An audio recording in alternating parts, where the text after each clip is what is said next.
Hey, good evening, everybody. Welcome. We are Monday Night Live again. So, big news. A Sony A9 is dropped and it's here. Already got some activity in the house here. Good evening, Roy. Thanks for stopping by. The Sony Global Sensor is a great evolution, but the A9III is more of an event photography camera. Yes, we'll get into more of that. Cooley's here. Hey, Cooley, what's going on, man? It's been a couple weeks, man. I can only assume you've been busy, like doing 3 or 4 weddings a weekend right now. So I'll open it up here in a little bit, get you guys in if you want. But like I said, the big news, of course, coming in last week is the Sony A9III launch. We're going to cover some of that and what that camera means for photography. And I think we'll get into that here in just a minute. But first, foremost, like always, we're going to go through the rumors real quick. And we'll get this shared to the screen. I'm assuming you guys can hear me. Let me know that everything's good. Remember to like this if you haven't already. Let's see here. Oh yeah, if I found out if I do thumbs up, we get stuck effects. I mean, the other night we were taking apart a lens, and I was looking through the lens like this, and I can make hearts. I mean, just random things. One thumbs up, we get a thumbs up. So like this. All right. I don't know what other hand signals there are yet. We got to figure those out as we go. All right, so I'm going to share this. So, present.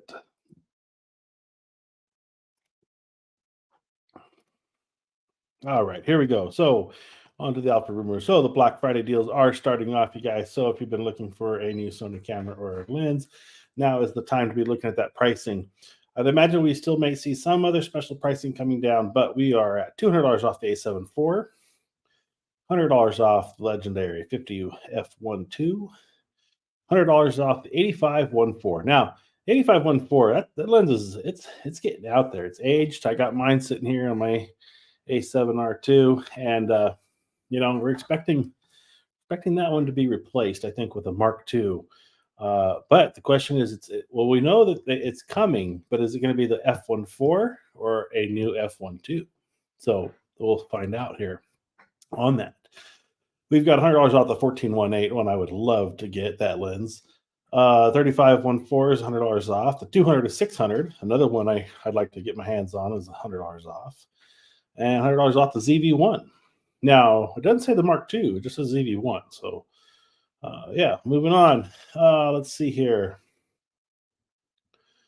Okay, this one's kind of a big news. Now, I got something to say about this one. So, confirmed, the next Sony camera is neither the A7S IV nor the A1 II. It is a video focus model. Now, one, I can confidently say I know the A1 Mark II isn't going to be right around the corner compared to the A9 Mark III. That being, we're going to see a huge price increase in it, I think, since the A9 III launched at $6,000. But also that the A1 II, I think, is going to have some new tech beyond the global sensor in it. So that's what I think we're going to see maybe next year. I don't think the A1's dead yet. So they are going to do some firmware updates, they said, and those are coming, I think, in the spring. So they're even pushing them out pretty far. So that tells me if they're putting in a firmware on the A1, we're probably not going to see the A1 Mark II for quite a while. But they have a video-centric right here camera. We got the LR1, the A9III, and a video camera registered in. And the reason why they know it's a video camera is because it's coming out of Shanghai, which is where all the video cameras are produced, the FX series. So what is it going to be? I'm betting it's an FX9. And the reason why I say that is the FX9, I think it was already discontinued. I don't think that you can buy one from Sony right now. Let me look. Let me just check this real quick. Photography. Sony FX9. It's currently $1,000 off for a holiday sale. So it doesn't say it's discontinued. I thought maybe it was. With the lens combo, it's $12,200, $1,250 off. So not too bad there. But the reason why I think it's the FX9 and not FX6 is I think we're going to see, one, the global shutter go into it. It's going to have a similar 24 or not the same sensor in it that does a 6K downsample to for its capability. You know, obviously with video centric modes in it, but also we're going to see the FX6 or the replacement of the FX6. Maybe it'll be an FX10, FX7, something like that come out. But we're going to see that come in as like the low light king, and I think we'll see that around the time we see an A7S4. The A7S4, the rumor currently is that they are going to still be a 4K camera. They're not going to give it 8K. They're going to hold that low light capability, the 12 megapixel sensor, and I imagine the FX6 is going to be similar, along with an FX3 possibly in the future, but. Those I think are ways down, probably like a 2025 type models. Where I think if next year the FX9's been out for a while, and now with the global shutter, of course they got to have their flagship, cinema camera next to the Venice series, of course, have something like that. Now this very well could be a new Venice camera too, but I'm guessing it's going to be the FX9 or an FX9 predecessor, something like that, is what I'm thinking. So all right, so moving on. We got, this is a Tamron lens. Well, I'm on a roll tonight. I'm feeling it. Let's see here. Yep, the review's been doing the A9. That's pretty much what we're going to dive into tonight is the A9. I'm going to stop going through this here. I think there was something I wanted to get to on the second page.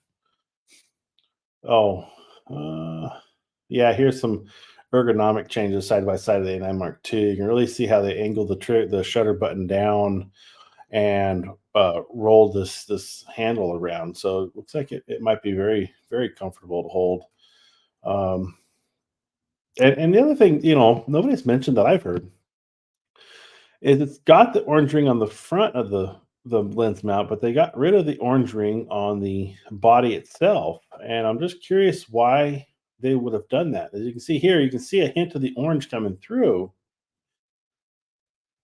but not on the body. And my guess to that is this is a professional's camera, photojournalist. They want to be, low key, kind of. They're not really like flashing their gear so much, and maybe that orange ring was just distracting. That was my guess. Maybe they decided to go and tone it down a bit.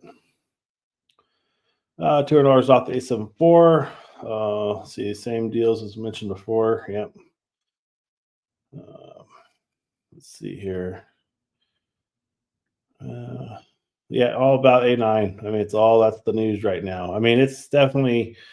I wasn't really expecting it to come with a global shutter, I suppose. So the fact that Sony did this pulled out a lot of stops. All right, so we're gonna go ahead and stop that here.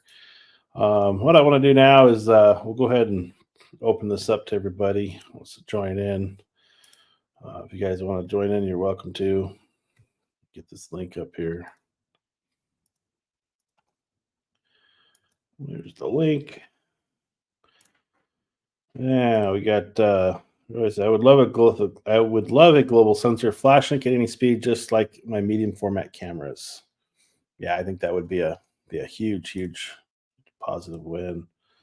And there's the link for you guys.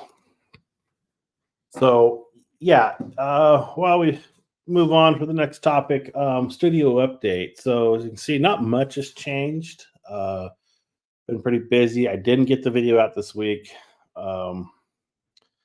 Yeah, I wouldn't say it was for a lack of effort. I've got some edit done on it, but I just couldn't ran out of time to be able to, to finalize it. So I've got a project happening this weekend, which I'll be out, and Monday Night Live will probably be done out of town, but I plan on doing it.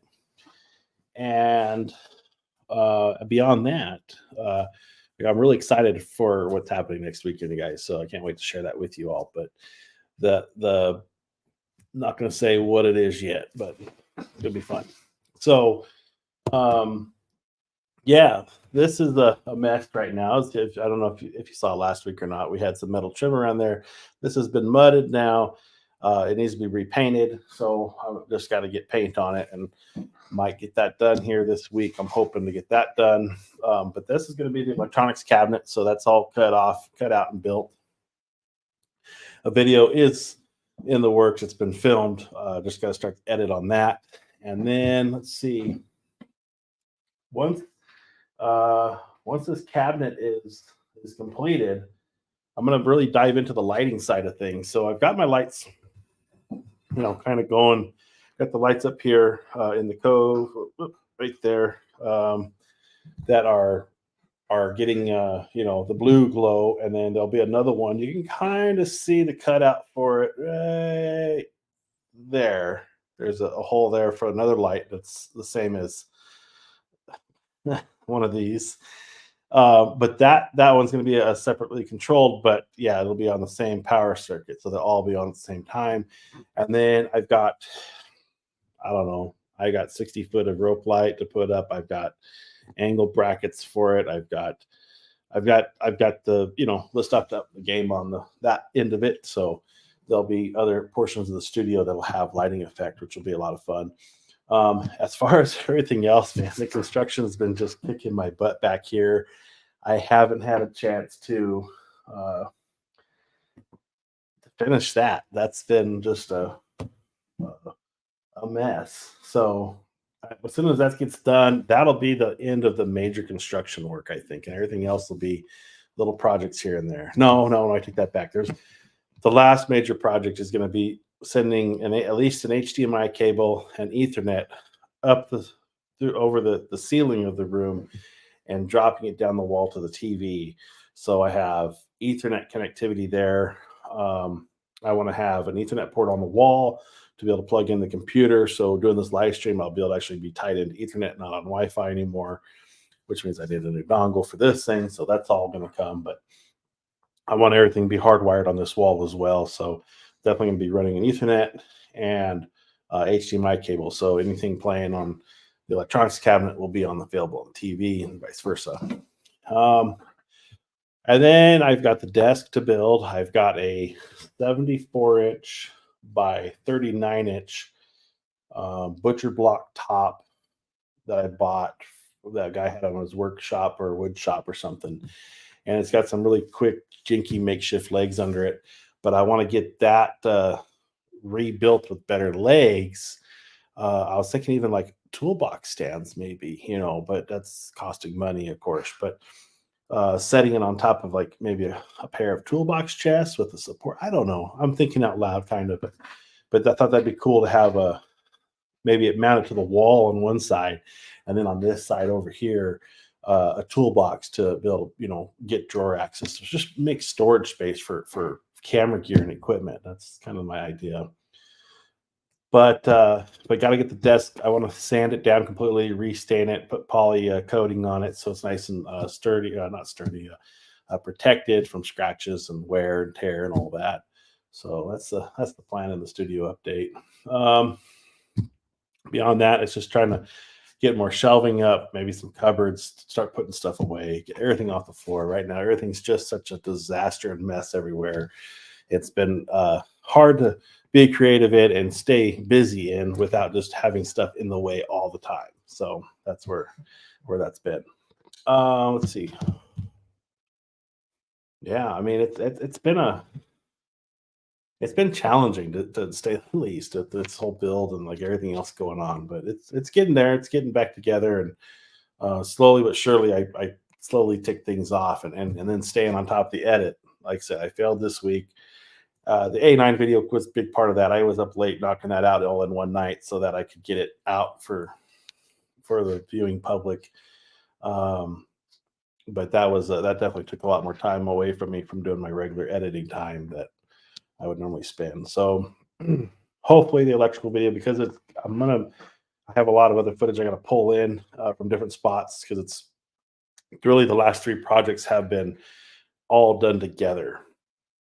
So we got lighting, we got the cabinet hole, we've got electrical, all happening all at once back here. And it's taken a lot of time piecing it all together to get it to work and be the way it needs to be done. So, yeah. So, Cooley, are you still with us in the room here? Just curious, what you've been doing good, bud? I haven't seen you in a couple of weeks. Want to make sure everything's good on your end, and I hope for the best. And hopefully, you've just been busy, just knocking out wedding work, man. Last time we spoke, I think you said there was you had a few of them to do.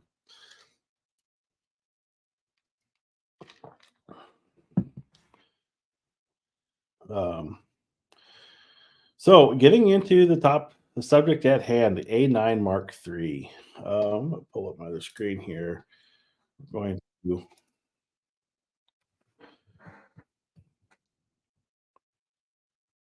okay, Cooley. What do we got going on here? I got a message for you. Your guest, Cooley Presley, is on Android Chrome, which has a bug that causes echo. Google is working to fix it. For now, please ask your guest to wear headphones to avoid echo or use a different browser. We've also informed your guest. Let me get you in the room here, Cooley. See how this goes. Hey, welcome, Cooley. You there? Hey, yep, believe it or not. I Hey, used my phone this time because for some reason, my laptop webcam comes on, but the webcam that I have over here under my TV is not, I don't know. Anyway, so I just figured this is the easiest way, Okay. you know? Yeah. But that A9 looks like it's going to be the bomb. It's going to knock out Nikon. Dude, if it's not going to knock out everything, but it's going to. It's forever we've been wanting a perfect camera, and Yeah. that has no compromises, and it's really hard to find the compromises in this camera. Huh. Like especially when you're a hybrid shooter. Like if you have just photography, I think it's great to find a perfect camera for yourself. But Yeah. when it comes to the hybrid video side of it, this one does it all. And see what's funny about the A9 series in the past, they haven't been video cameras at all. They'll record video, but they don't give them the shooting modes. They don't give them log. They haven't given them that kind of cinema type features in them in the past. Oh, okay. So the fact that they did it on this one, I think, is just with the times. Like, how can you not? But it really is. It's hard to find the compromise on that camera. And yes, it's a specific camera for a specific audience right now. And the A9's always been that way. It's a hell of a photography camera, but it always had the working professional photojournalist kind of photographer in mind, and they did, and that was really shown in the networking capabilities the camera had, being able to wirelessly network your photos right off as you shoot them to an editor. Yeah. Now I've had to do that a few times. I'm probably misspeaking on that a little bit because I've never really studied what it can do, but that was something they kind of really showed. Like if you had the Xperia phone, you could link it and it would transmit the photos right off, and that's the idea behind that camera. So Roy says A9 II would be great for wildlife shooters with deep pockets. Yeah.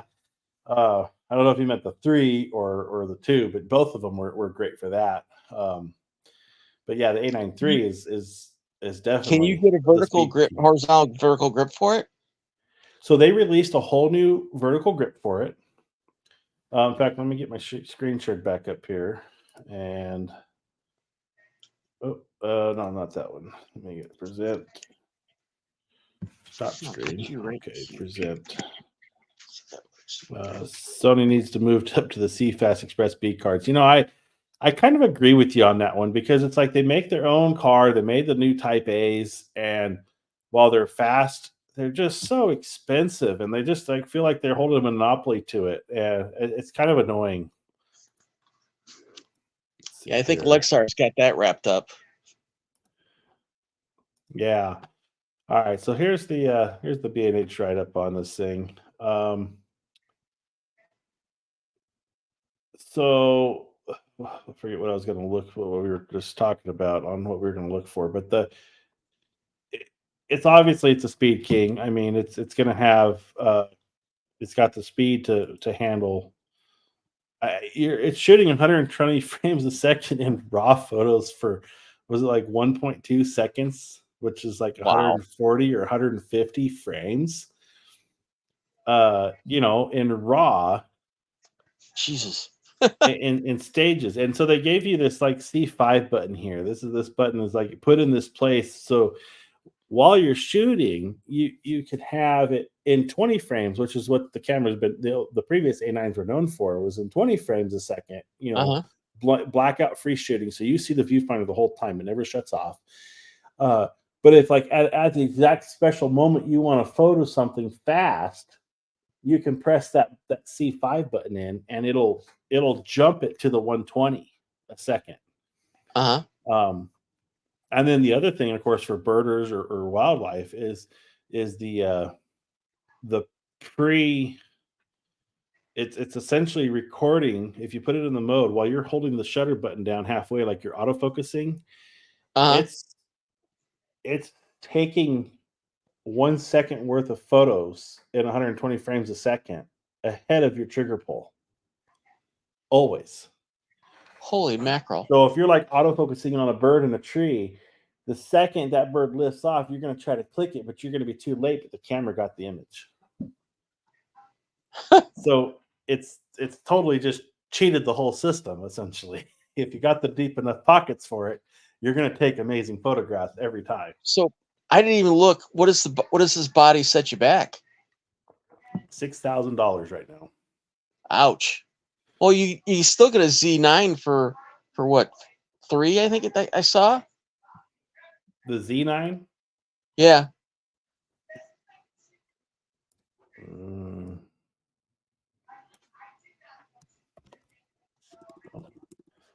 The name Nikon Z9. Because the Z9 brand new 5500, 5600 with a kit. Oh, okay. $5,500. But the Sony A9. Where am I at here?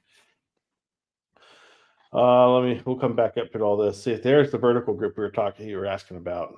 Yeah. So and they made it identical to the shooting functions normally in landscape, and if you go to vertical, they've made the exact controls exactly the same. Oh wow. So that was another thing they did add to it all. So I wonder if they're going to do like Nikon did. The Z8 has that when they did that firmware update, they had a guy. What the guy's name is? He's a nature photographer. He was setting up his camera to photograph birds. He set up kind of like a bird feeder for him to photograph them, and it was literally finding the eyes of the bird and photographing the birds for him. He didn't even have to hit the shutter. Wow. It's like who needs a photographer anymore? We'll just be like AI do it all. Well, that's essentially, like I said, this camera is the biggest cheat there is, but it's where the technology is going. And it's up to the shooter to whether or not they want to use that technology to their benefit or not, but the photographs are going to start seeing, the ones that people have spent a lifetime chasing. Nice setups, Yeah. Get you a couple of bodies, some grips, 2 or 3 lenses. That's all you really need. Yeah. The photos that photographers have been chasing their entire life will be able to be completed by an amateur photographer just because of the tools this camera provides. Yeah. Because just it'll take a little ka-ching, Yeah, that's all. You can play to pay. So here's the highlighted features: 24.6 megapixel 4-frame global shutter. Obviously, releasing a global shutter, that speed, the information which the data comes off that sensor, and that they're doing it at 120 frames a second. Obviously sensor size plays a big role in that. And that's why I feel like they're going to refine it, further, and we'll see the 15 megapixel sensor in the A1 come out with this shutter again, the global shutter in the future. 120 frames per second raw continuous shooting with autofocus AE. Autofocus will keep up with 120 frames a second. It's like 127 frames a second it's capable of or something. And there's like 9 different modes. So you have not only like IAF, you got the animal AF, you got bird AF, you got insect AF, you got like cars. It can detect body pose now and know like composition of the body. The pre-capture function, that's what we talked about with the speed boost button. So you've got that flash sync at any shutter speeds up to 1/80,000th of a second. So we can record a bullet coming out of a gun now. Oh, there you go. That's high on my list. Yeah, up to 4K 120p video S-Log 3 S Cinetone, 759-point phase detect autofocus real-time tracking, 8 See, now stop to 5 axis. everybody that I know that does video, like when I'm shooting weddings and stuff like that, they're all doing Sonys, you know, because Sony Oh just yeah, like, I guess, blows everybody's doors off, you know. it's just I think they have a good system in there for the video side of it, and Yeah, they're not really holding back. yeah. Um, CFast Express type or it says CFast Express. CF Express is faster, cheaper, and usually hold more. Yeah, and that's why why Sony's doing the Type A thing. It's just a size thing. They can get two of those in the same spot. I don't know. Their cameras are considerably smaller than any other brands. If you go hold them, they are still. Oh Even yeah. though the new ones are much chunkier, they are a lot smaller compared to like the Z8. It's crazy how. Steve Perry. I don't shoot Canon, but most photographers I know do. Yeah, um, it's definitely an industry like standard thing, But why change it? Well, that's what they've always done. I mean, go back to the days of memory sticks. They had that for a while, and then they started putting SD cards with them, and then they went to just SD cards finally.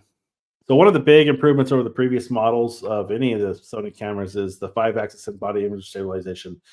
They've bumped it from the 5.5 stop to a full 8 stop. They're claiming you can handhold this camera at 1/8 of a second. Wow. The viewfinder, which is nothing new in technology as far as it being a 9.44 million dot, so 9,400,000 dot viewfinder, almost an inch. OLED EVF with 240 hertz refresh rate. So I guess that's like optical, looking at something, comparing it to a digital viewfinder versus what an old optical viewfinder is. It's very, very high clarity. And the other big update this camera got is Sony's finally, which they haven't fixed because it should be bigger still. I think Sony needs a 4-inch screen on the back of the camera still, but they've got the same 3.2 inch, but it's now a 2.1 million dot screen. And it's got the 4-axis multi-angle, which is the same as we saw in the A7R5, where not only will it does this motion of tilting, it'll also flip around for the vlogger or front facing or whatever, like the FX30 or any of the new ones do. So, but they gave it the 2 million dot screen. Now in the past, all the Sonys have always been that 900,000 dot, and they're just not that clear. It's hard to see sometimes. They finally did, for whatever reason, on the FX30, they gave it a 1.3 million dot screen. So big improvement. The 1.3, I love this screen on the FX30. I just wish it was an inch bigger. That's what I really wish they would do, is just make that screen a little bit physically larger. But you like the Sonys, like the Nikons, you can see what you're getting like in the viewfinder, right? You know what I mean? Yes, yeah. Everything. The viewfinder is just the screen, the same as what the screen is.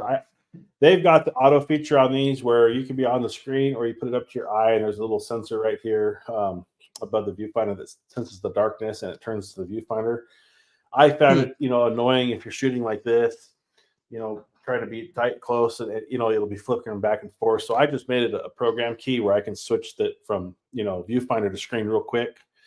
And that's why I've got my camera set up on this one. Of course, the FX30 doesn't have a viewfinder, so you're always using the screen. Yeah. And but I think the A7S III had that 9.4 million dot screen in it, and I think the A7R5 also got that. So it's been kind of the standard with the viewfinder now in that. And of course, last but not least, the CF Express Type A SD card slots.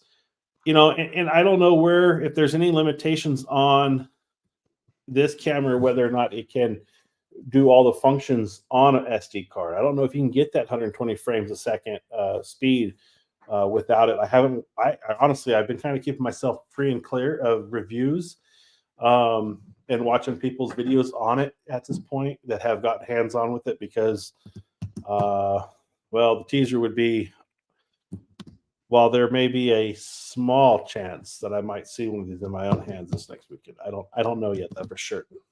To guess. Hey, so any way you can get Sony to let you kind of borrow one for a couple of years?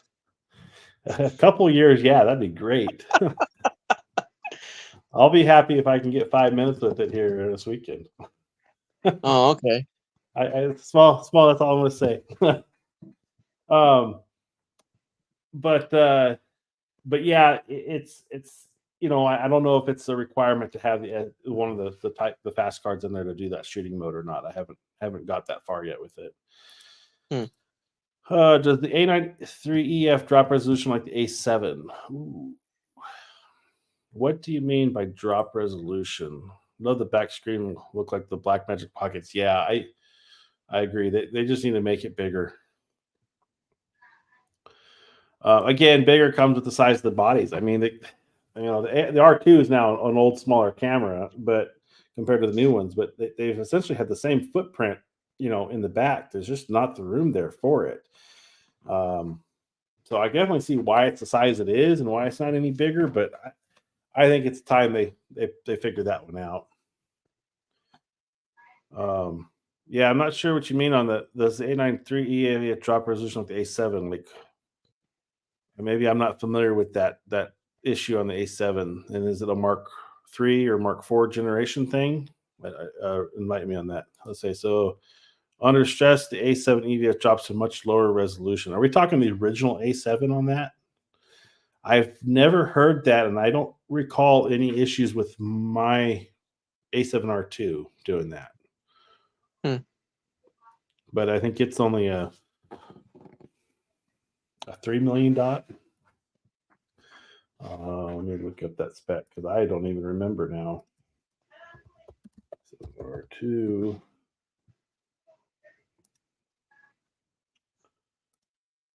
What is this thing going for? $1,000 used for a 9 condition.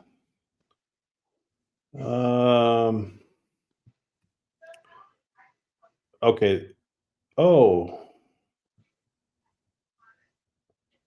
It's a 2.3 million dot viewfinder. Okay.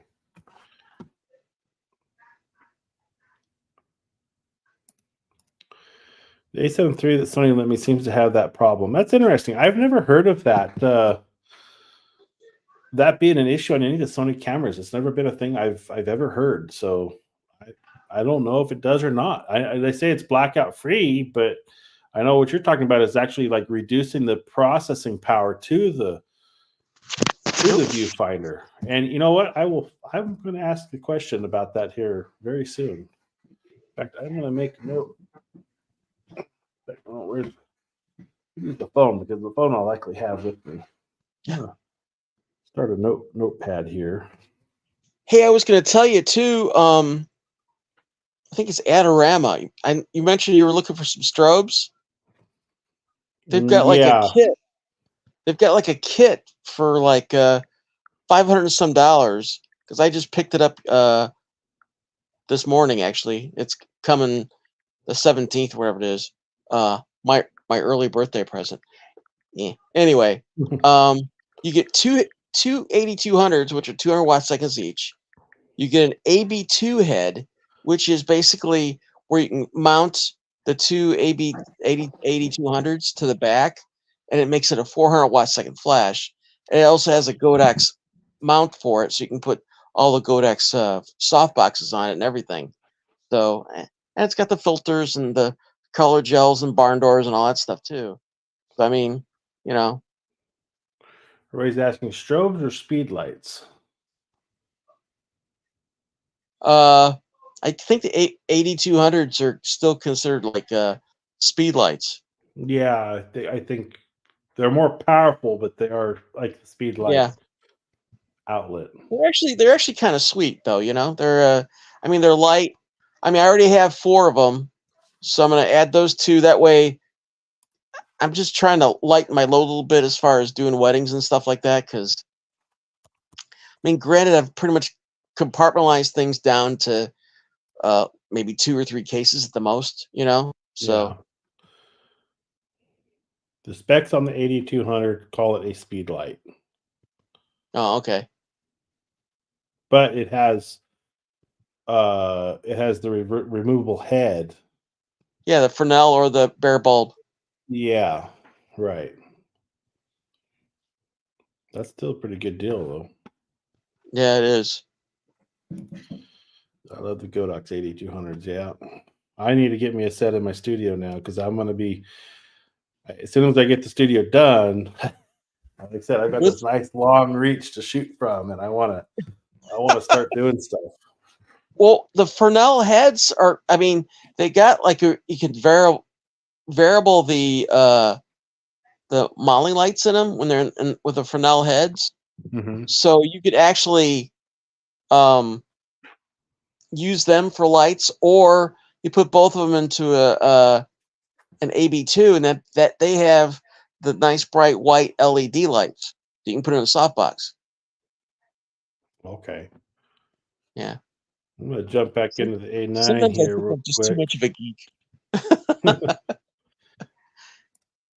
We'll jump back into this A9 real quick, go through some of this. Oh, the first band, the global shutter, instead of reading off line by line, it's now pulling that data So all at what's the once. difference between a global shutter and a regular shutter?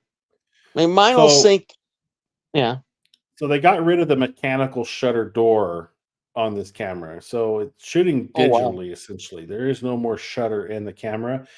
Um, Uh, But as you can see here in this illustration, it's pulling the top row lines off, and it reads the pixels out from left to right all the way down the whole sensor. And it does that really quickly, but that's where you'll see golf clubs being bent, propellers being skewed or chopped up in lines, because the sensor is mhm. reading that data down a row. So essentially, the time has changed from the time you go to click the picture, regardless of your shutter speed, from what it can read down the sensor.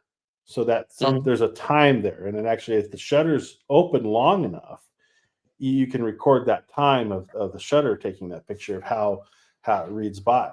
Where global, it grabs all the data off the entire sensor and tracks it all at once. Oh wow. So Huh. smaller sensors have had global shutters in them before, but nothing like a full frame camera, 35 millimeter sensor. Huh. So they call it the first for mirrorless cameras. The A9III is the full frame global shutter stacked BSI CMOS sensor. Something else that they've showed a rumor of is the development of a 3-layer sensor that's the red, green, and blue channels. Oh wow. And each layer of the sensor will record that color phase. And that's something, else we're going to be looking at coming out down here pretty soon. Huh. But I think the previous high-speed syncs, or not high-speed syncs, the high-speed shutter speeds that Sony's offered is 136 thousandths of a second. We've stepped up to 180 thousandths of a second. So with enough light crammed into the image, you should be able to capture some nice images, or really pinpoint some details. CCD reads line by line. CMOS read a pixel at a time. Global reads the whole sensor. Oh wow. Yeah, okay. That's good explanation, Roy. I appreciate that. A1 syncs up to 400. Yeah. Yeah, you'll be able to sync your flash at 180 thousandth of a second. I'm Jesus. curious because the Rotolite Neos, Rotolite Aos, and I'm only speaking of Rotolite because I own them and I've kind of followed them over the years. Uh-huh. They sync flash up to 20 frames, 25 frames a second, no problem. And they'll strobe at those speeds. So I'm curious to see, if it can keep up with 120 frames a second. Probably not, but it's still interesting. If not, you just go to your full video mode of light and just have very bright video lights to do your work. Yeah. If you're needing those kind of shutter speeds.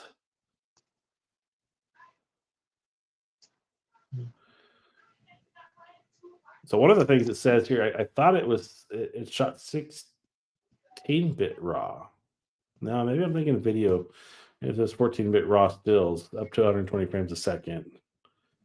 So I thought maybe it did shoot. I think I can look it up. Just look up the specs as we go through questions here. A9III.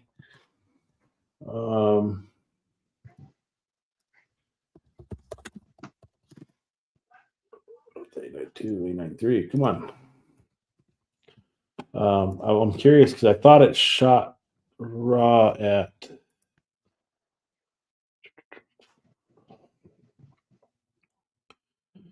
external recording. Will shoot 16-bit raw output on it for video. Where's my photo?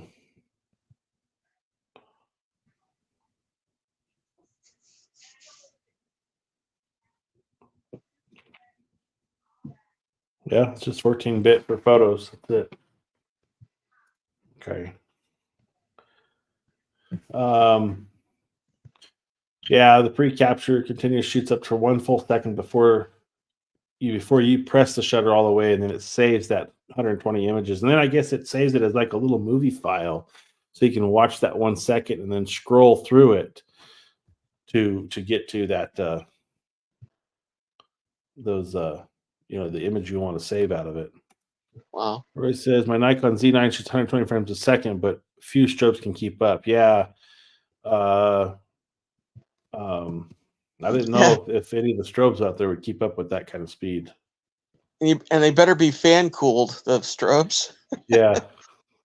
Can you say melting? Anyway. Great to see global shutter. Now I'm waiting for 16-bit stills. Yeah, right. It'll come.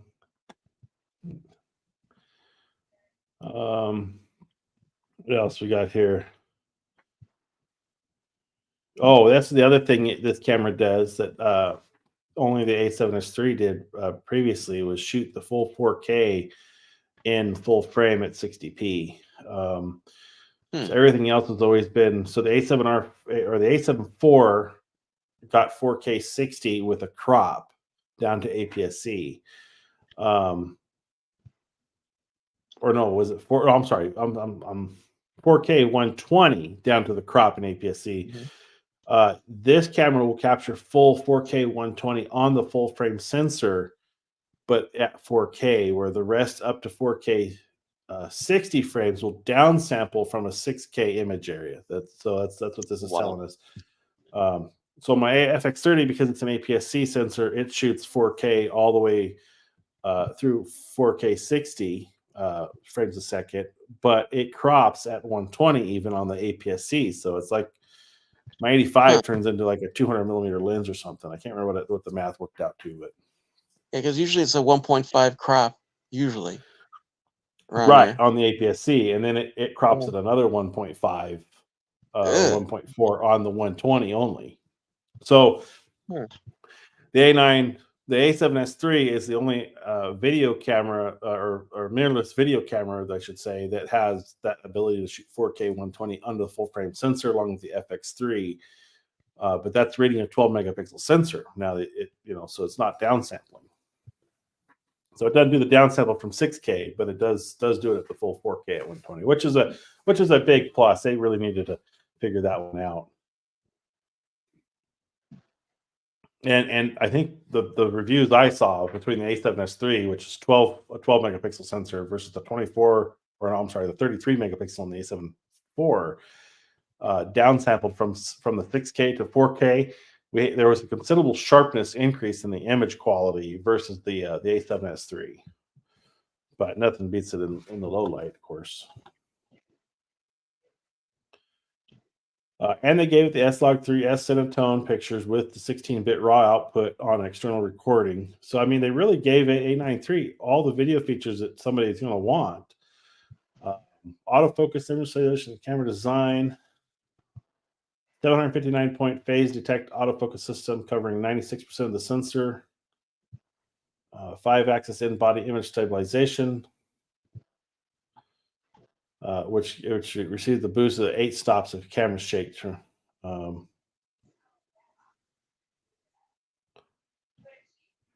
Let's see.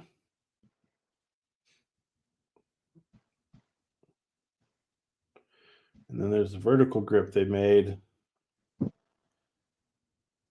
So this is something else they said. This is parallel power draw between the in-camera battery and the one in the grip.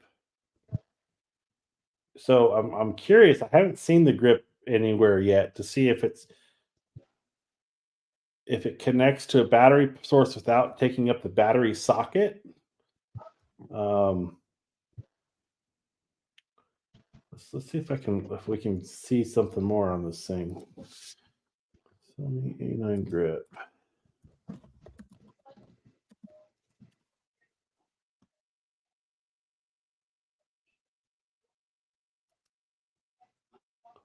So it says it holds 1 or 2 of the FC100 batteries, but it does have the tower going into.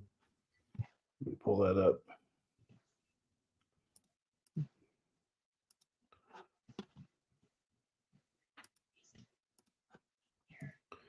See, it does have the tower going into the battery slot.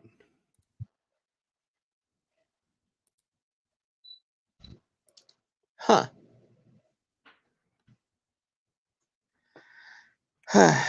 It's something about the way it pulls the power from the batteries together, I guess. But so what does it say? It says announced alongside the camera is the VGC5 vertical grip, which offers increased battery life and supports parallel power draw between the in-camera battery and the one in the grip. The A9III also offers a pair of CFast Express Type A memory card slots. Oh, that's just talking about the card slots in the camera. So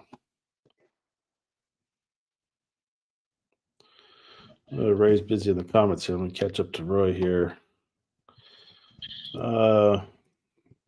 Downsizing is better than pivot or line binning. Right, yeah, I agree. On the video read. NI2 exciting, but I'm not even a photographer and only shoot wildlife as a hobby. Yeah, and if you're gonna, I'm assuming you meant A9III. It's an expensive pill to swallow if you want it just for wildlife stuff, and you're not making money from it. Yeah, that's a chunky grip. Yeah, it sure is. If they got somebody's small hand, I had my hand on there to cover up the whole camera. You wouldn't be able to see it. So on top of that announcement of the A9III, we got the 300-28. Oof. And it's also $6,000. Oh, yeah. So, yeah, you get some nice stuff. You just figure about 30, 40 grand and you're good. Yeah, I mean, it's not bad. It's a steal, I tell you. It's a steal. Looks like a great sized lens, though. Yeah.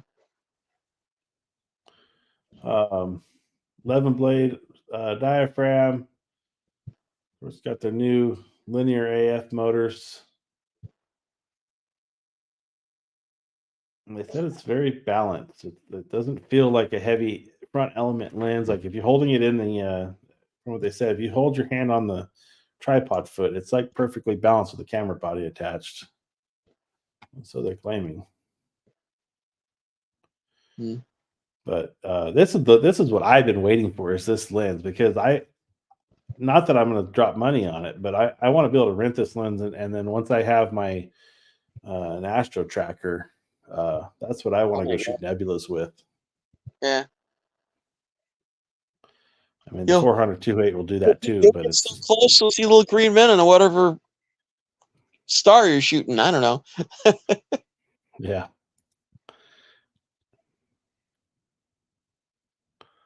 Yeah, for a sports lens is reasonable. Yeah. 6K. That's what he meant. No, it is. I mean, and I was expecting this lens to be like $8,000 with the current times. The fact that they kept it around 6,000, which is what I want to say the Canon current. Well, I don't know what Canon currently offered on their RF lineup, but the EF, Canon EF 300-28.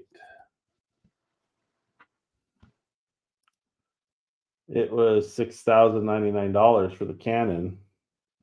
Oof. What's Nikon offering? So they don't have it in their new mount at their new. It's 5500 for the Canon, or I mean the Nikon. Yeah. So they kept it priced right competitively with what's out there currently. I know when I had my 400-2.8, man, Is the it new was Nikon F mount or is it a different mount? The new Nikons Nikon's got the Z mount, and then the Z F mount, mount's like old the stuff. Yeah, older, the yeah, DSLR stuff. yeah. Yeah, and see Sony, you can still buy the Sony uh, A mount 300 millimeter.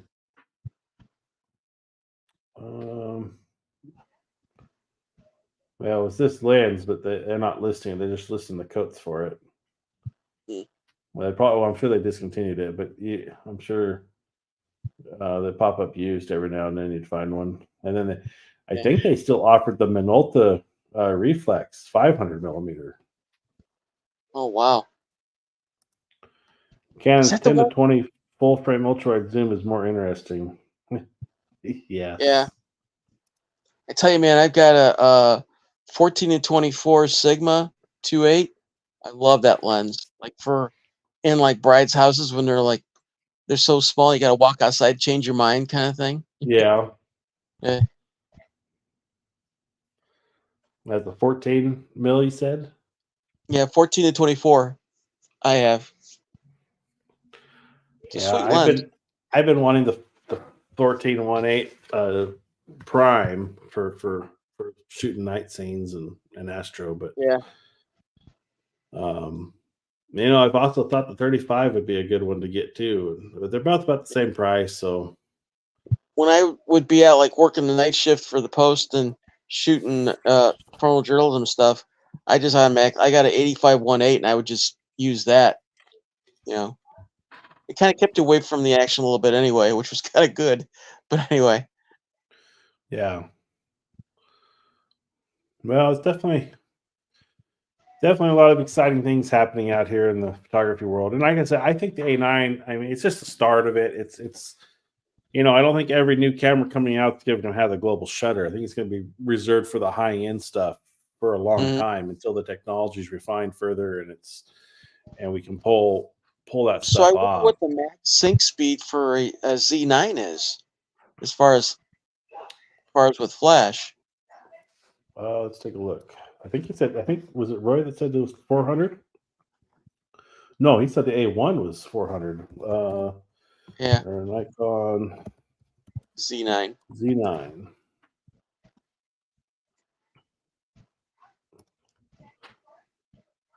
It is so.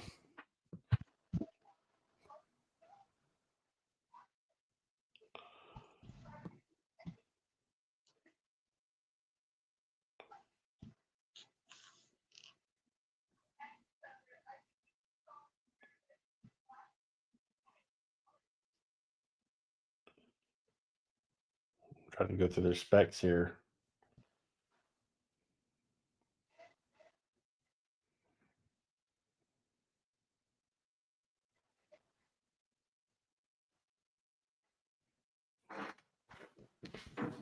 It's got a 2.1 million dot monitor display on it. Same size too as the Sony. That's cool. Its viewfinder's a 3.6 million dot.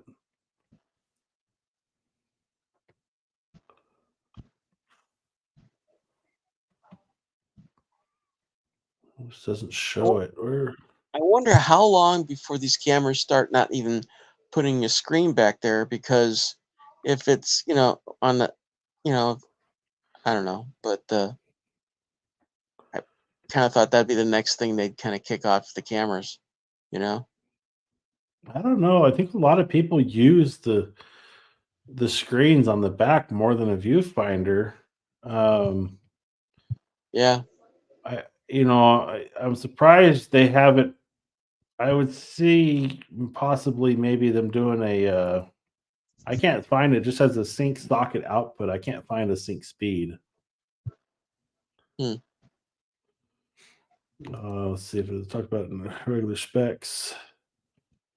It shoots the 132 thousandths of a second shutter speed.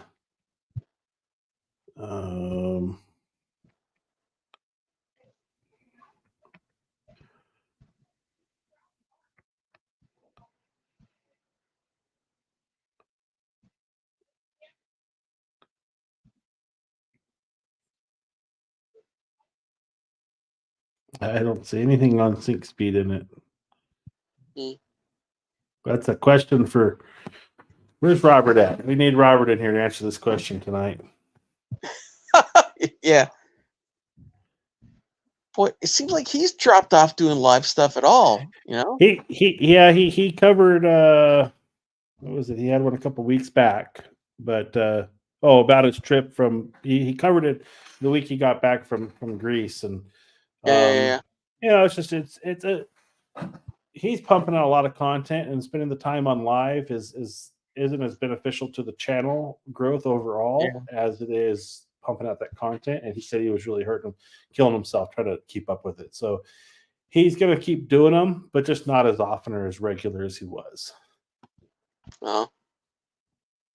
Roy says 35 millimeters is a street photog lens. Yeah, I agree with that. 35 is good. That's one of those little things. It's there was a guy that did a YouTube video, and what he was like going off about how street photography isn't really street photography. And he's showing all these videos of people doing street photography, and the people they're taking pictures of getting really bent at them for taking these pictures of them. You know, I'm like, oh, knock on wood, I've never had that problem. You know.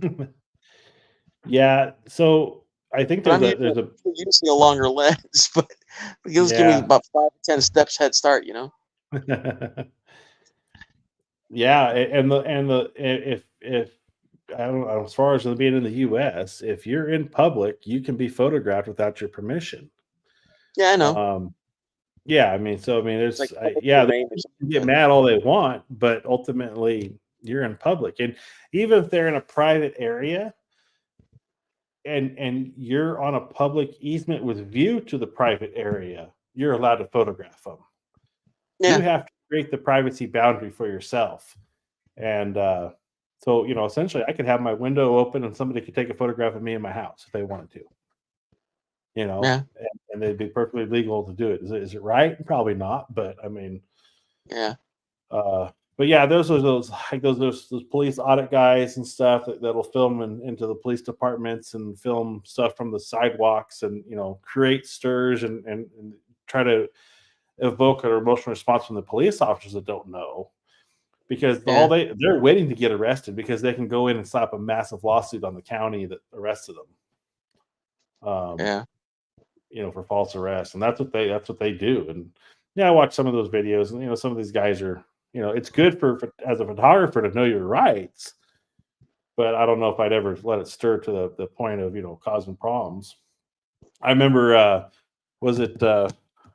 think it was Jason Lanier. He was doing a photo shoot where the couple on the wedding wanted to do a photo shoot at an In-N-Out. Yeah. So they went there at the In-N-Out, got all dressed. They were in their outfits and gown after the wedding or whatever. He was doing a photo shoot there. In-N-Out said, "Hey, you can't photograph here. You're going to have to leave." So he just went to the sidewalk and told them, "Go order hamburgers, go have a meal, go have a good time." And he photographed from the sidewalk. He just shot the pictures. Yeah, because you can't stop him from doing it from the sidewalk. Man. Love the Z9 Z8 bright EVFs. Okay. They have a Z8 set up at Best Buy, and I've wanted to play with it. The damn thing won't turn on every time I go there. I'm like, man, everybody's talking about the Z8. I want to play with it. It doesn't turn on. Dang. No. I have freezing field monitor for the back of the screen. Yeah, and especially for video work, I need to get a video screen. Even if it's not one for recording, just a screen in general to have, definitely is on my hit list. Public areas are free to photo in most countries. So I'm assuming that goes for Australia too. That's where Roy's hailing from. Yeah. So it's you get a couple plane tickets and to fly out, go to Australia and hang out with him. I bet it'd be a blast. Oh, I bet he'd take us to all the scary spots where they have all the the animals that would be There's giant spiders or ready alligators to kill or you. Here, get a photo of this guy. peace out. Use a 16 millimeter. More like a 600 millimeter. I'll be over here, and they'll be way over there. I'll be inside a Pope-mobile with the 600 or a tank. or tank. Yeah. Oh, Yeah. jeez. My old newspaper wanted me to go cover a some riot they were not riot, but protests they were having. And I'm like, no. It's not worth it. Yeah, with all the protests that were happening, here in the U.S. Years back or a couple years ago, after all the COVID fiasco, I never saw any directed violence toward anybody with the camera, I guess, unless you were right in it. Like if you were right up in there, it's going to happen to you. But anybody off to the side, about street away or sidewalk away or whatever, it seemed like they were left alone. Yeah. Roy says the big spiders are pretty safe. It's the small ones that are dangerous. I don't know. I think all spiders are dangerous. I agree. We've got some spiders out here. I got that brown recluse out here. He's a nasty little bugger. Yeah. He doesn't get very big, but we've got those wolf spiders out here. And those wolf spiders, I've seen some big wolf spiders, tarantula sized spiders if they survive long enough. But what's crazy about the dang wolf spider, especially at the ranch I've gone to, is at night with a headlight on or something, shining out on the ground, you're looking at like 10,000 little blue diamonds staring back at you like, in the grass. No thanks, bye. It's just all little tiny little spiders, and you're walking back and forth through all that. I've got them in my yard, even if I catch them enough. The grass is short enough. Usually, I can see at least a dozen or so right there wherever I shine my light. But nothing like at that place I was at, man. There was thousands of them. I was like, oh my god. In my youngin' days, when I lived out in Roswell, New Mexico, they had like a whole bunch of like tarantulas, and those things were. I mean, I remember seeing a video where one actually killed a bird. It actually attacked the bird and got the bird. I don't know how a bird gets caught by a tarantula, but anyway, and it was like, whoa, yeah, I'm not going out much anymore. Yeah, I think they have those spiders down there in Australia that catch the birds, don't they? Yeah. Royce is a friend of mine is a photojournalist. He got beat up by the police in America. What city was that in? Was it up there in Chicago or Boston? Or I'm just curious if you knew the city he was in when that happened. It would be the police that beat him up, though. It just, it wouldn't be the rioting crowd. It would be the police. Like they don't need another lawsuit, right? Yeah. There's definitely a cop problem here, but I mean, I support the California. Yeah, well, that's no surprise there either. I have a lot of respect for law enforcement, but there's definitely an issue with authority sometimes out there, especially if they're not getting their way. They just shut down. I find if you get pulled over, don't be a jerk. That's pretty much it, I always ask them, how's your day going? I'd like switch the conversation around to them. Yeah, they're like, huh? I've only been pulled over.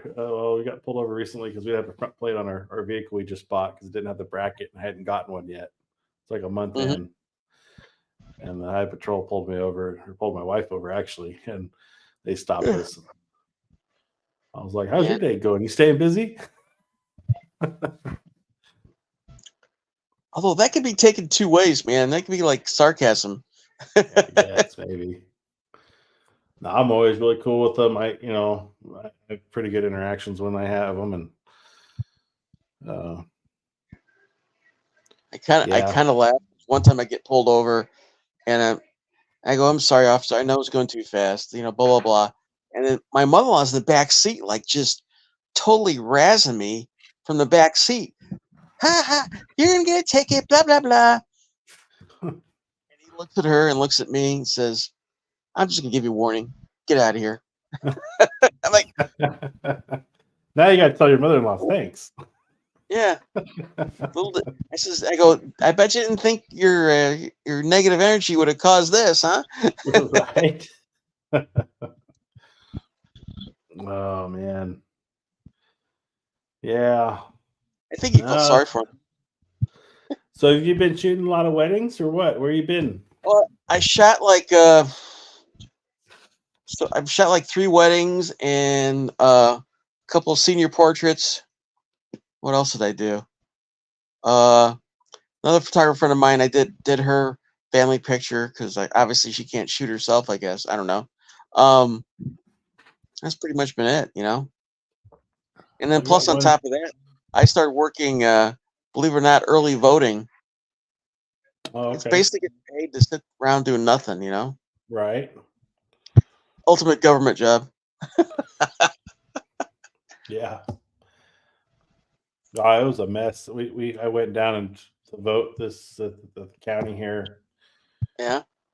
And I waited in line at the place I went. There's like, I don't know, a dozen polling places in town. And I went to the one that's close to the house here.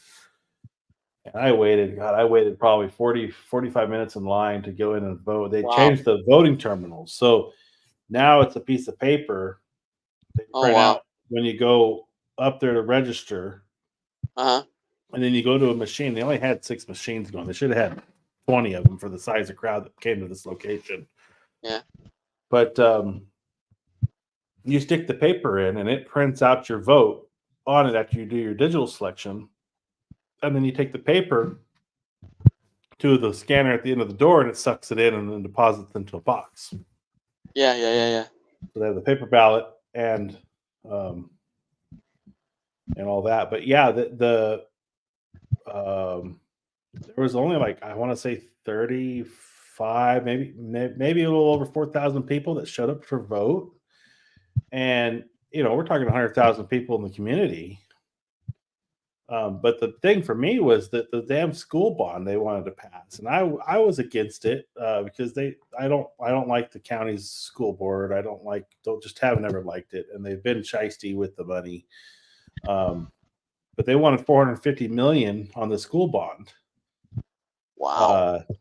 And they were like, it's not going to raise taxes yet, right there on the polling terminal. This is a tax increase. So yeah, of course it is. The reason why it's not raising taxes is the governor of Texas passed a bond to help lower taxes for people because the taxes. I mean, my tax rate's gone up so much since I moved into this house. It's sickening. But and it's always the Ector County that keeps going up. How much you pay in property taxes? It's close to over $5,000 a year. Oh wow, okay. So it adds up. It's been close to 3 for the whole year. And they passed this damn $450 million bond. And it's not that I don't think the school district needs it. I mean, they need it to build new schools and do new infrastructure and stuff because it is overrun. Yeah. But I don't trust where the money's going necessarily. I don't trust the process in which that money's going out or how much superintendents make and their assistants make, really get me. But Roy says that we get fined here if we don't vote. Man, I wish they would do that here. Because they need to get people out to vote. I mean, not that I want all the uneducated people to go out to vote because they don't have a clue what they're voting on. But it's like, I vote however you want to vote as long as you've educated yourself enough on the topic you're voting on. I know. Oh, it's like you get some people coming in and they're like, "Well, who's running?" And you're like, "You don't even know who's running?" Yeah. I take the blue one. No, it's all a name game with people. I recognize this name. Oh, I saw this name. That's what those signs are for. recognize the name. That's what they want. Sometimes they just seem like mindless drones, you know? Yeah. This is Texas. Now I remember why I don't like working in America. Dude, it's getting thick. I mean, I'm afraid to actually run the math on what my dollar's worth, after it's taxed. Yeah. But yeah, I mean, it's, vote for however you want to vote, but just be educated in your vote, do what you think is right. And people just go with the masses, and that's all the game. It's all a big game. Did you see the debate? Was it yesterday? I think it was. I haven't watched any. Where Vivek basically lit up the media, lit up the guys, the ladies running the DNC and stuff. Man, he was just like, he just went full throttle on everything. And I guess 80% of the people said he won the debate. I believe it because he just like, all the goofy stuff he just ripped into, Yeah. Well, I'll try to keep politics off this channel as much as I can, but we'll get back to cameras on it. We're talking about your employment, though, But oh, true, yeah. Roy said the problem with political jerks is they get elected. Yeah. Well, I see that one. There's that one news anchor. I think it's Australia where their commentary on all the U.S. BS we got going on up here. It's like, yeah. It's like I just don't. It's turning into a freak show, man. I'm telling you. Like I said, I don't want to get onto the one side versus the other on my channel, but you go to other parts of the country, and it's just amazing the mentalities that you come across. I'll leave it at that. Oh yeah. So, is he? I saw Chuck was he doing his live stream again? I got M&Ms in honor of Chuck. I don't know. I don't think so. Yet. Who knows? I don't know if he's back on or not. I haven't looked. Yeah. He was a pretty cool guy. I liked him. Yeah, I hope he gets back into it here. They find his way back. It's like some of his older stuff has been recirculating from like a year ago. Yeah. So it seems like he's coming back, but I've gone back and looked at the post dates, and you see they're a year old or 2 years old. I'm like, well, this is old stuff, like where he's commenting to the camera that's come back, and I don't know why that all of a sudden was feeding on. The algorithm grabbed him there for a while about him coming back, I guess, and as Royce says, Chuck APC is still not recovered. Okay. Jeff from Secondary is fill in on Saturday nights. Yeah, I've stopped in a couple times on their channel. I'm more of a background listener on theirs. I'll stop in and say hi and just kind of hang out when I'm working.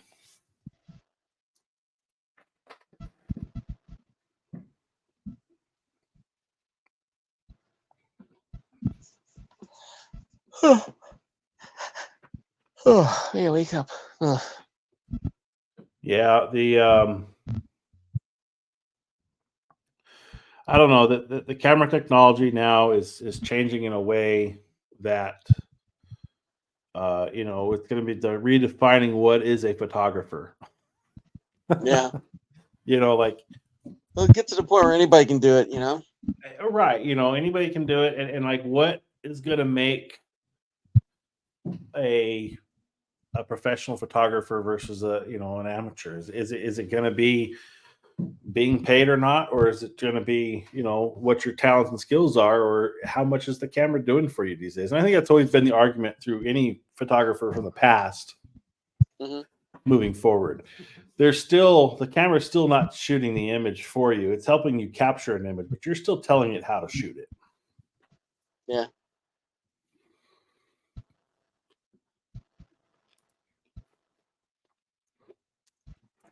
Just finished today's shoot and caught one of those spiders you like so much. Which spider is it? I'm gonna Google it and put it up here. What's the name of that spider? Unless you want to send me a picture of it, or if you want to jump on. Yeah, tell me that spider name. Tell them to hold it up by one leg and show it to the camera.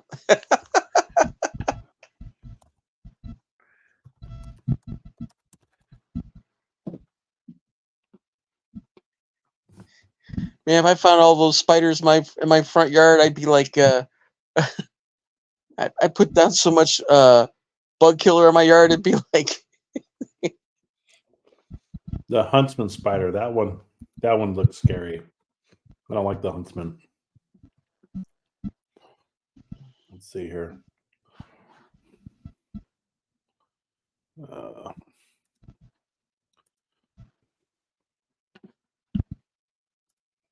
Let's go to images. Look at this guy. That's on a B pillar somewhere. That thing's no, thank you. Yeah. The one in the top left corner, though, man. Holy smokes! What the heck is that?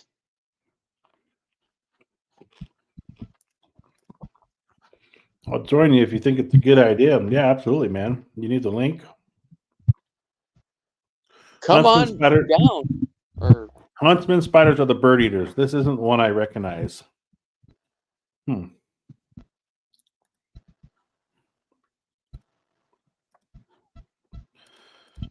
I've only had, like, I don't think you were on Cooley that night. I got tagged with that scammer, not a scammer, but somebody that joined in on the live panel and caused some ruckus. What happened? Well, he put up some inappropriate video on his feed. I got it off there pretty quick, but I had to go back in and delete it. Oh my gosh. Same thing happened to Robert, remember? Or were you there when he got nailed? All right. Well, here's Roy. He's joining us in here. Hey, Roy. Here's Roy. I got windows everywhere. Here I are. Here's that spider. Good day. Put some shrimp on the market. It's the same one. He's come back about 3 times. Oh, yeah. Holy crap. It looks like a tarantula. He's probably related to. He's not a huntsman. He's too heavy. Yeah, that ain't a huntsman. Small. Yeah, that's a. Be like, yeah, I'm never going to my backyard again. He comes inside this one. He's about the 3rd time I think I caught the same one. Yeah, take a little spray paint and spray his back. That way you know it's the same one. Yeah, I have to find out there's 3 different ones you're chasing down. I wonder if they make little itty bitty webcams. You could mount it on him and just follow wherever he goes. And then you'd have like this little YouTube channel where, we'll call him Arnie the spider went today. I found him just over there at the end of the studio. He's an 2 indoor words. spider. Flamethrower. We get tarantulas that walk through our shop at work. And we have a guy there who's a big snake guy, and he'll just pick them up, and carry them around. Nah. I had 2 pet tarantulas as a kid, so I'm not like scared of them, but I definitely just don't want anything to do with them. I don't mind photographing with a camera with a long lens. Yeah. Where's my microphone? There you go. That's a little better. Yay. So what kind of stuff do you shoot? I'm a product shooter. That's cool. I've done it since '78. Oh my gosh. I turned pro in '78 anyway. I've got a lot of gear because I've been around too long. Now I'm trying to retire.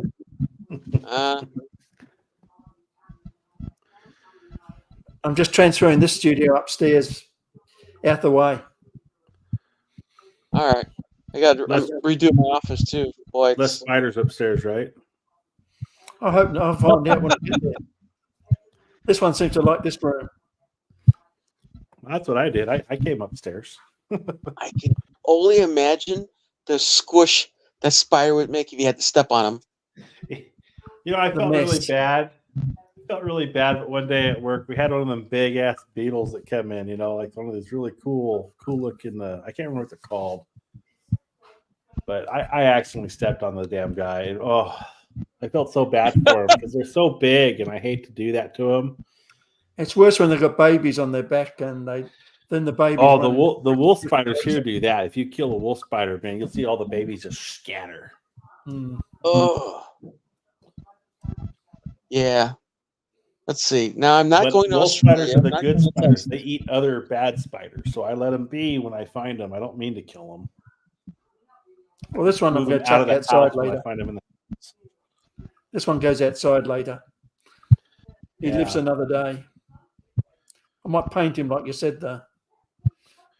Is he shiny black? I don't know. Not really.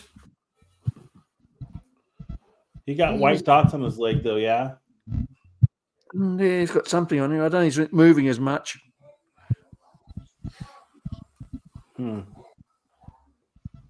Ugh.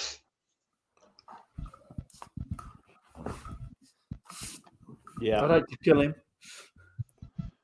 Man, I was in a hotel room in Florida one time in training, and I was sitting there watching TV late at night, and this freaking, like, out of the corner of my eye, I see this big swing, and I don't know what kind of spider it was, but the thing was like, oh God, he had to have been like a 3-inch or so spider or something. And of course, it's down there in Florida. I had no idea what kind of spider he is because I'd never seen one. But I spent the next like 2 hours trying to formulate a way to capture him in my hotel room because it's like 11 o'clock at night. I'm like, how am I going to get this guy out of my room tonight? Vacuum cleaner. Well, I'm in a hotel room. I don't have one.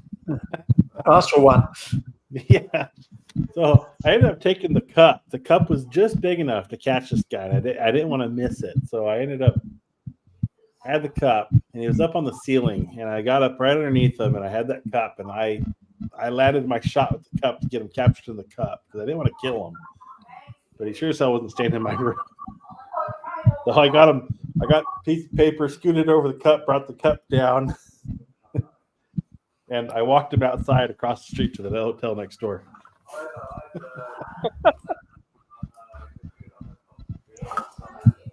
You didn't go, oh dear, look, we got a new pet. Yeah, no. Better pets than that.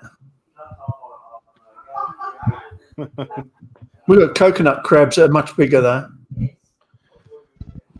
They're nearly the size of a medium-sized dog.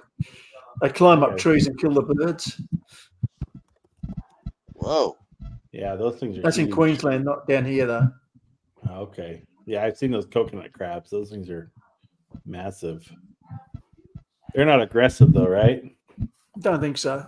Yeah. So the one we have out here is that he seems aggressive because he'll like charge at you. Is the Veneroom?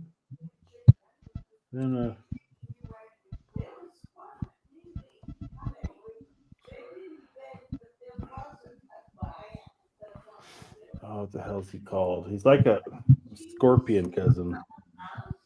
Vinegaroon. Vinegaroon. There he is. Those huntsman spiders will charge at you, though. You get the big females, they'll charge at you. They like living in cars. They hide under your visor. Oh, yeah? You pull down your visor and you got a nice surprise. We got these things out here in Texas. It's Vinegaroon. Oh, yeah. He's like a scorpion. He's got this long tail on him. It's very tasty. Yeah. I had to kill one of these guys. I was out working. We were camping, and I was setting up the trailer for the night, putting all the jacks down, and I saw this guy I had my headlight on, and I saw him underneath the tongue of the trailer, and I thought, oh shit, what the hell is that? And I mean, they're 5-6 inch long, bug. They're pretty big, and the second I moved, that guy charged at me. Oh shit! No, you're not doing that, man. I ain't getting chased by this thing. Yeah, I don't think I'd hold it. I wouldn't hold it. And then we get scorpions out here. They're pretty easy to deal with, scorpions. But yeah, this guy's just nasty looking. He's an ugly bastard. Shake your boots in the morning. Yes, always. Yeah, I don't mess around with leaving stuff out. I can't check.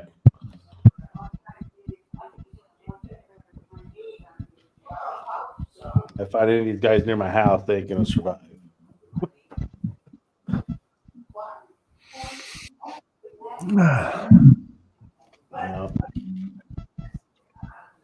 Yeah, this new A9III looks really interesting. Not for me. No, it's not for everybody. And I mean, I would love to have one, but I don't have $6,000 laying around to drop on one. It's not the price. I think it's just the application. Be great for event photographers and maybe video photographers, but I don't know if it's got the buffer for that. Well, the video, it's a full spec video camera. I think it'll handle the video no problem. And the global shutter translates to video because you don't get that streakiness of the wave of the camera shutter move or anything like that. So, out of a moving car, everything will be straight and accurate. Quick panning should be handled fairly well. Well, the high-end video cameras have got that global shutter already, but that's not in a consumer camera. Oh yeah. Yeah, very expensive though. Yeah, it's probably like the more cinema rated stuff. I don't do much video, so it doesn't affect me. Right. Well, that's the other question with it. Like they pump all this tech into it. It's got the global shutter, and they're Sony's banking on the fact that people are just going to pay for it because they want it, and they will. But I see it as a great hybrid camera for somebody that wants to shoot photographs and do video with one good camera. It does it all very well. And from a hybrid perspective, there's not much compromise. Like we have had in the past with like the A7IV, the A7III, which are great hybrid cameras, but they've always compromised one way or the direction or the other, to what it can do. And I think this camera is the first one that really just they made that where's the compromise in it for that aspect of it. Now I've been really curious to see like what the low light performance is on it and how it handles low light. And like I said, I haven't been watching anything really new on it other than the release to keep my own. I do this a lot with a lot of new products because until I get the chance to play with it myself or see it, because I want to formulate my own opinion for my own videos I produce, I try not to watch others' videos on that product because I don't want to influence my mind from somebody else on what it's doing. So I stick to the release notes primarily on all that stuff. And of course, Sony's not sending me any cameras or anything, but like I said, this weekend, there's a chance, like a small chance, that I might be able to see one. We'll see. But yeah. I like the A9, the older ones. They were great camera for events and wildlife, but again, not for me. Yeah. But I think that more than that, it's changing that direction of photography to it being something totally different in what photography is, the way it can capture images and how effortlessly it can capture images, and taking the effort or the journey of pulling images. Like I said, somebody who spent maybe a lifetime trying to capture that image, this camera can capture the first time somebody goes out and tries to do it. And these damn thumbs, it sees my hand talking, I guess, and it's like thumbs up. Embarrassing. Well, Roy was watching me take apart a lens the other night, and I kept holding the lens up, looking through it to look for dirt, and I saw him like, what the heck are these parts? I just hung on because I wanted to see if it worked afterwards. Yeah. So, but yeah, it's the direction the cameras are going, and like if somebody wants to buy a professional camera, what's the edge it's going to have over an iPhone? How many times do we see somebody want to just use their phone to do something, or why do I need to hire a photographer? Why do it comes down to selling the service of like, enjoy the moment, be in the moment, and let me worry about that stuff. You gotta market and sell yourself to that end of it. Yeah, it's another level. Yeah, and I'd love to see global shutters everywhere. Yeah, but not at 24 megapixels. They're going to be dearer with more megapixels, but that's the way to go, I think. Mm-hmm. Well, it's definitely just one of those things that's going to, it's going to change the course of things, I think, and we'll see we'll see the next advancement. I think it's not just the global shutter, but the technology that drives it also, like the speed, the performance, the accuracy, is defining what a professional camera is now again. And while all the cameras have been slowly building up to it with the specs and the stuff that they've been coming out with, the higher megapixel, it's the evolutionary change, I think, from DSLR to mirrorless, and this is mirrorless to global. Even in between, you got CCD sensors that were heavy on power usage, but very good. Then we went to CMOS, which is lower use, but not as close to a global shutter. Right. CCD were nearly a global shutter. They read each line at a time. Yeah. Yeah, I remember the 3 CCD chips and the mini DV cams we were shooting back in the late 90s. They were third-edge sensors at the time. But I like CCD sensors. They had a better look to them than CMOS. Yeah.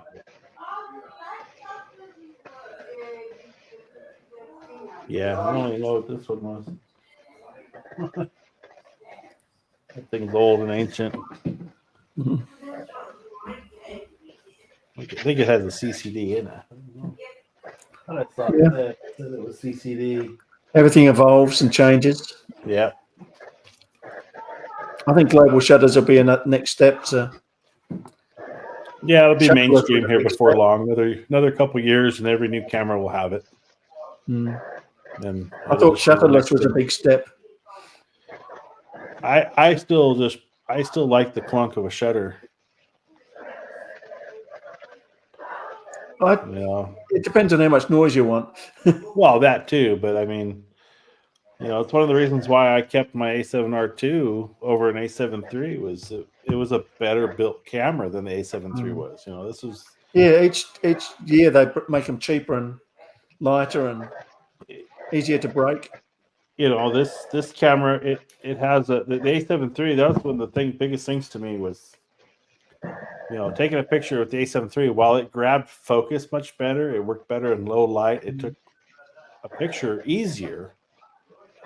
The shutter was just super loud and clunky in it. It was it wasn't as just smooth. And like they said, the A7R4 or the A7R2.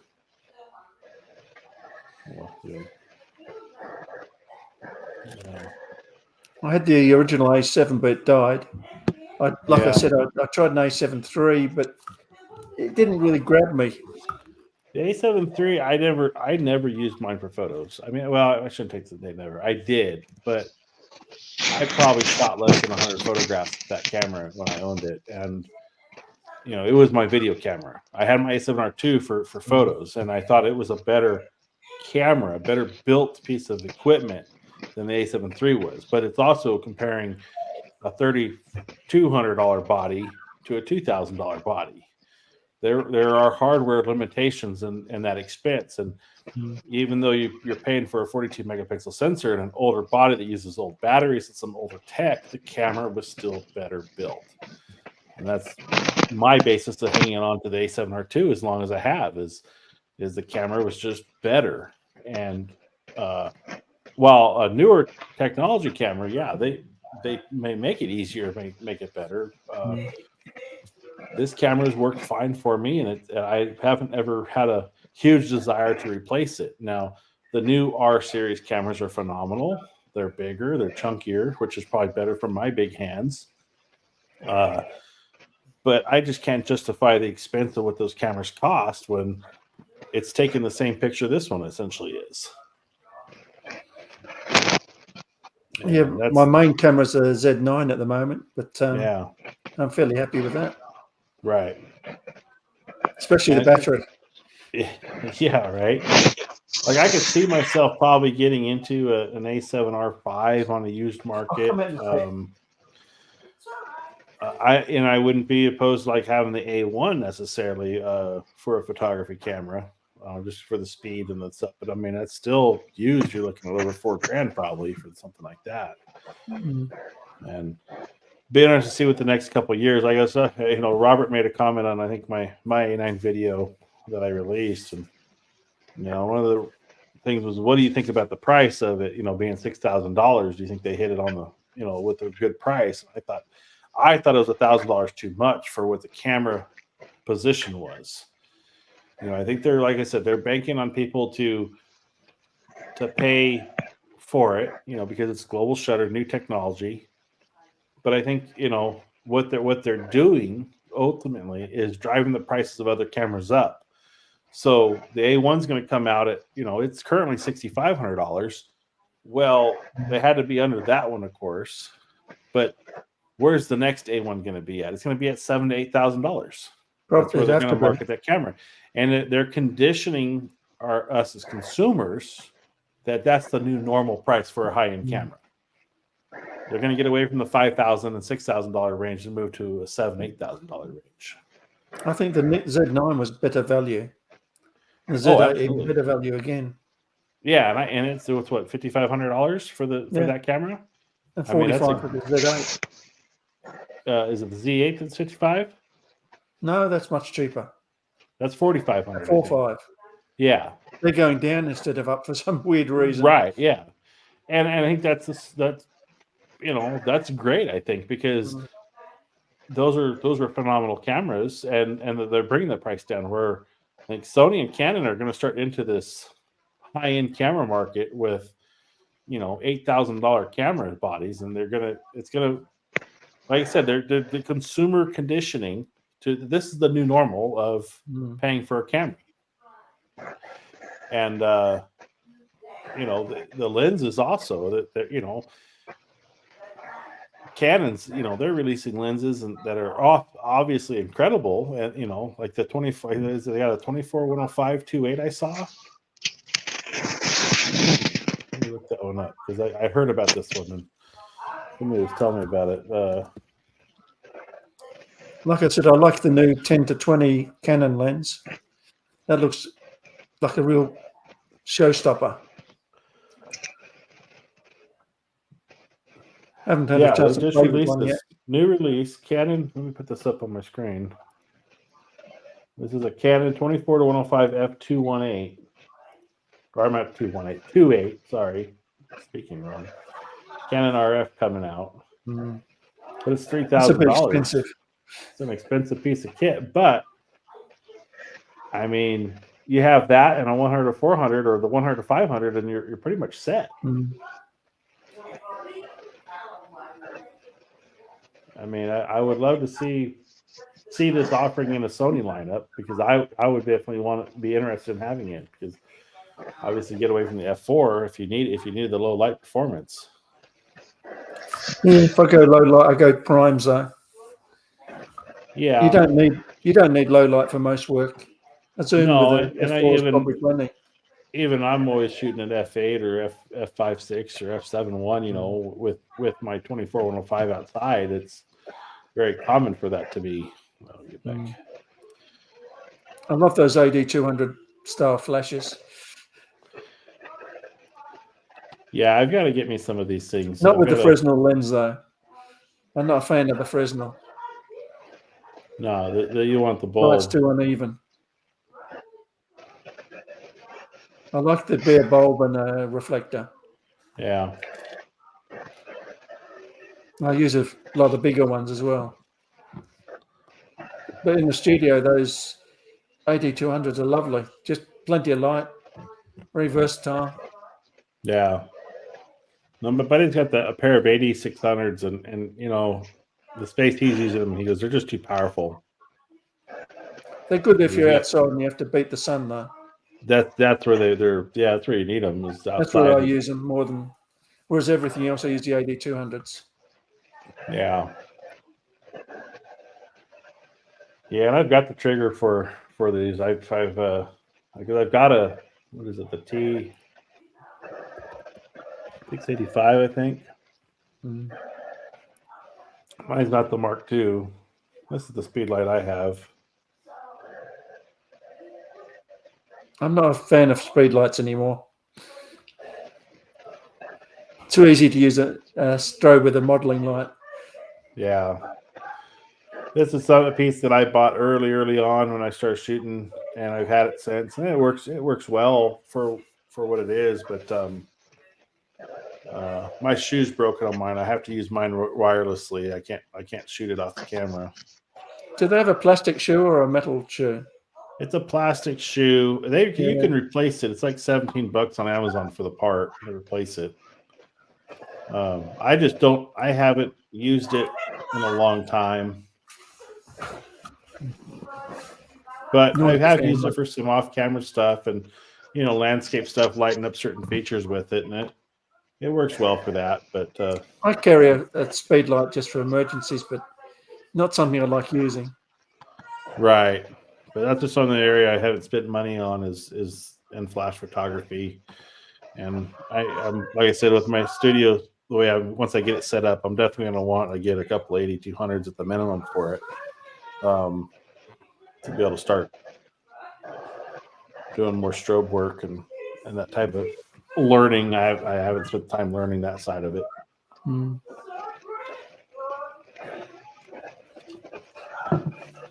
But yeah, it's going to be fun to see what else comes out along with the A9. You know, what's the next evolution? Yeah, it should stimulate a lot of interest in other brands.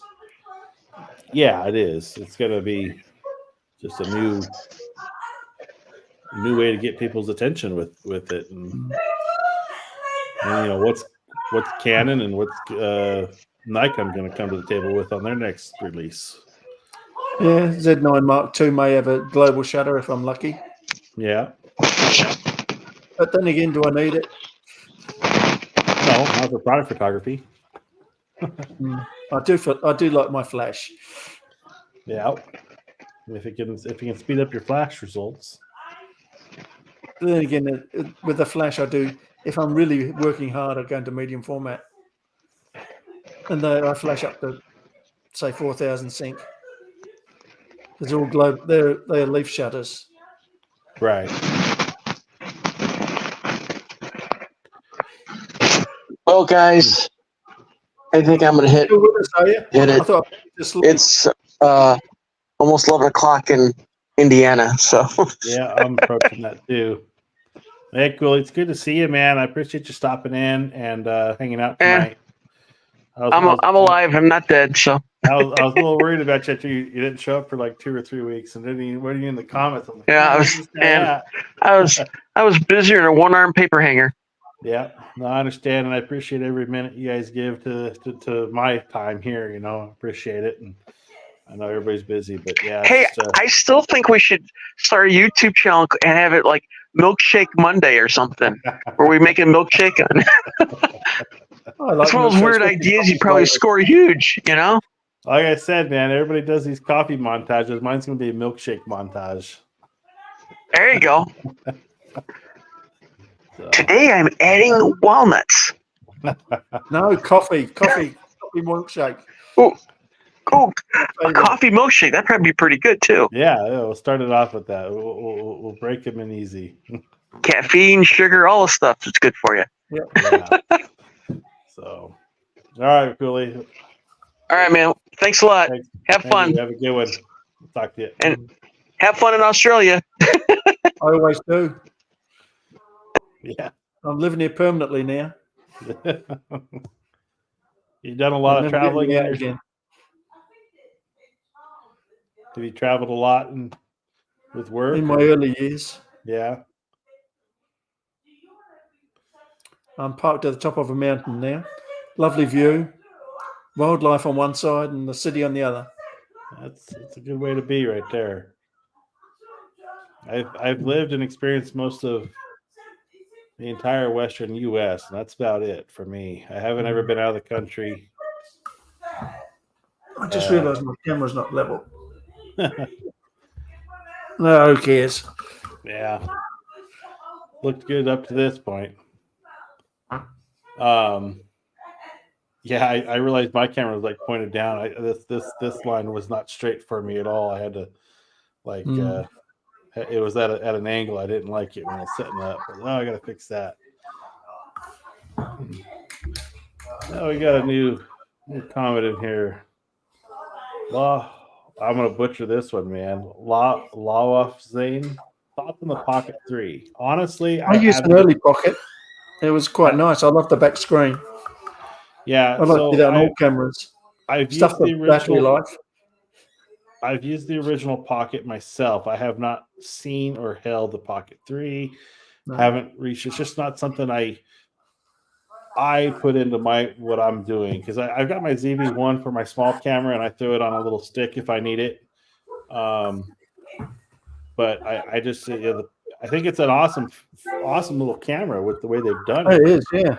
I've used footage from the Pocket, the original Pocket, in some of my wedding productions because I've had a second shooter that had one that was just putting it out in different spots through crowds, and the quality of the original Pocket compared to a full frame camera was or any of my Sony's was nothing there compared to it, but. Honestly, I just know that as they progress and they're just going to get better. That's all I can say about it. I really don't know much else about it. Wasn't expensive either. Yeah, I didn't see this. Let's pull that thing up. Pocket 3. I haven't looked at it at all. I've been so busy doing the studio stuff. I haven't.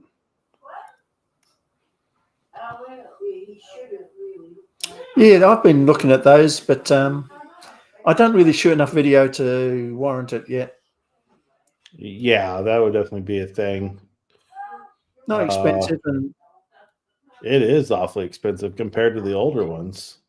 I don't think it is expensive. I think that's a good price, considering what it does. What it does, yeah, it's a great price. But it's I think the original ones were like $300, weren't they? But we got 4K 120. It's got a 1-inch sensor, so I mean that's pretty dang good. I'm on the internet. No, someone called Malcolm that you don't know. Oh, okay. I don't think the wife likes me doing myself. She likes me working and earning money. It's a nice little combo they give you. I really want to get the DJI mics. I've always loved what DJI's doing as a brand. I've often considered them like the Apple of the photography world. They are, but if you've got a problem with your equipment, dealing with the DJI, I have a horror story for you on DJI. I have got several equipment. So let me grab it up my pile of junk real quick.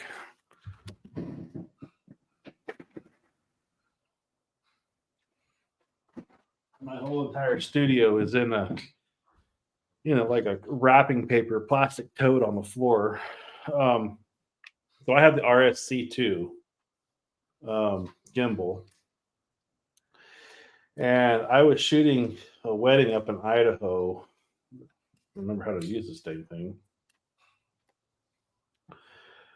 And I took a fall, a pretty hard fall. I had the A7III and a cage on it at the time. And I took a fall. And when I fell, pretty much I'm 6'4". I fell straight onto my shoulder and just hammered this thing right to the ground. I mean, just it hit the back. It hit here. It scuffed this arm. It hit here. The camera hit hard enough. The cage saved the camera, but it jolted the camera's memory card door open. And, you know, of course, like the ceremony's happening when this happened to me. I was actually running around the building when it happened because the wedding location got changed last minute, and it went to from being an absolutely awesome venue to being inside a building where they decided to get married inside an archway, which me and the photographer were totally against because we had to run around the building to get back inside from the outside to get different perspective shots, and it was a pain in the butt. But it all worked out. But yeah, I was running around the building when it was raining, which was the reason why we ended up doing it inside. And I like visually in my head, there's like railroad ties on the ground, and they're slicked up water and they're slippery. And I'm thinking, don't step on those when I go around the corner to them. And I sure as hell did not step on them, but apparently I did. And my legs went out from under me faster than you could probably count to one. And my shoulder came down. I hit the ground hard. I knocked the wind out of me. Like I said, the camera and the gimbal just bam right to the ground. And, you know, I get up, my breast knocked out of me, and I'm like, okay, I'm just like in full mode, like get the camera back up going, and I'm checking it. The camera's okay. I close the door up. The gimbal's just sitting there, just doesn't know what to do. It's just totally they're pretty fragile.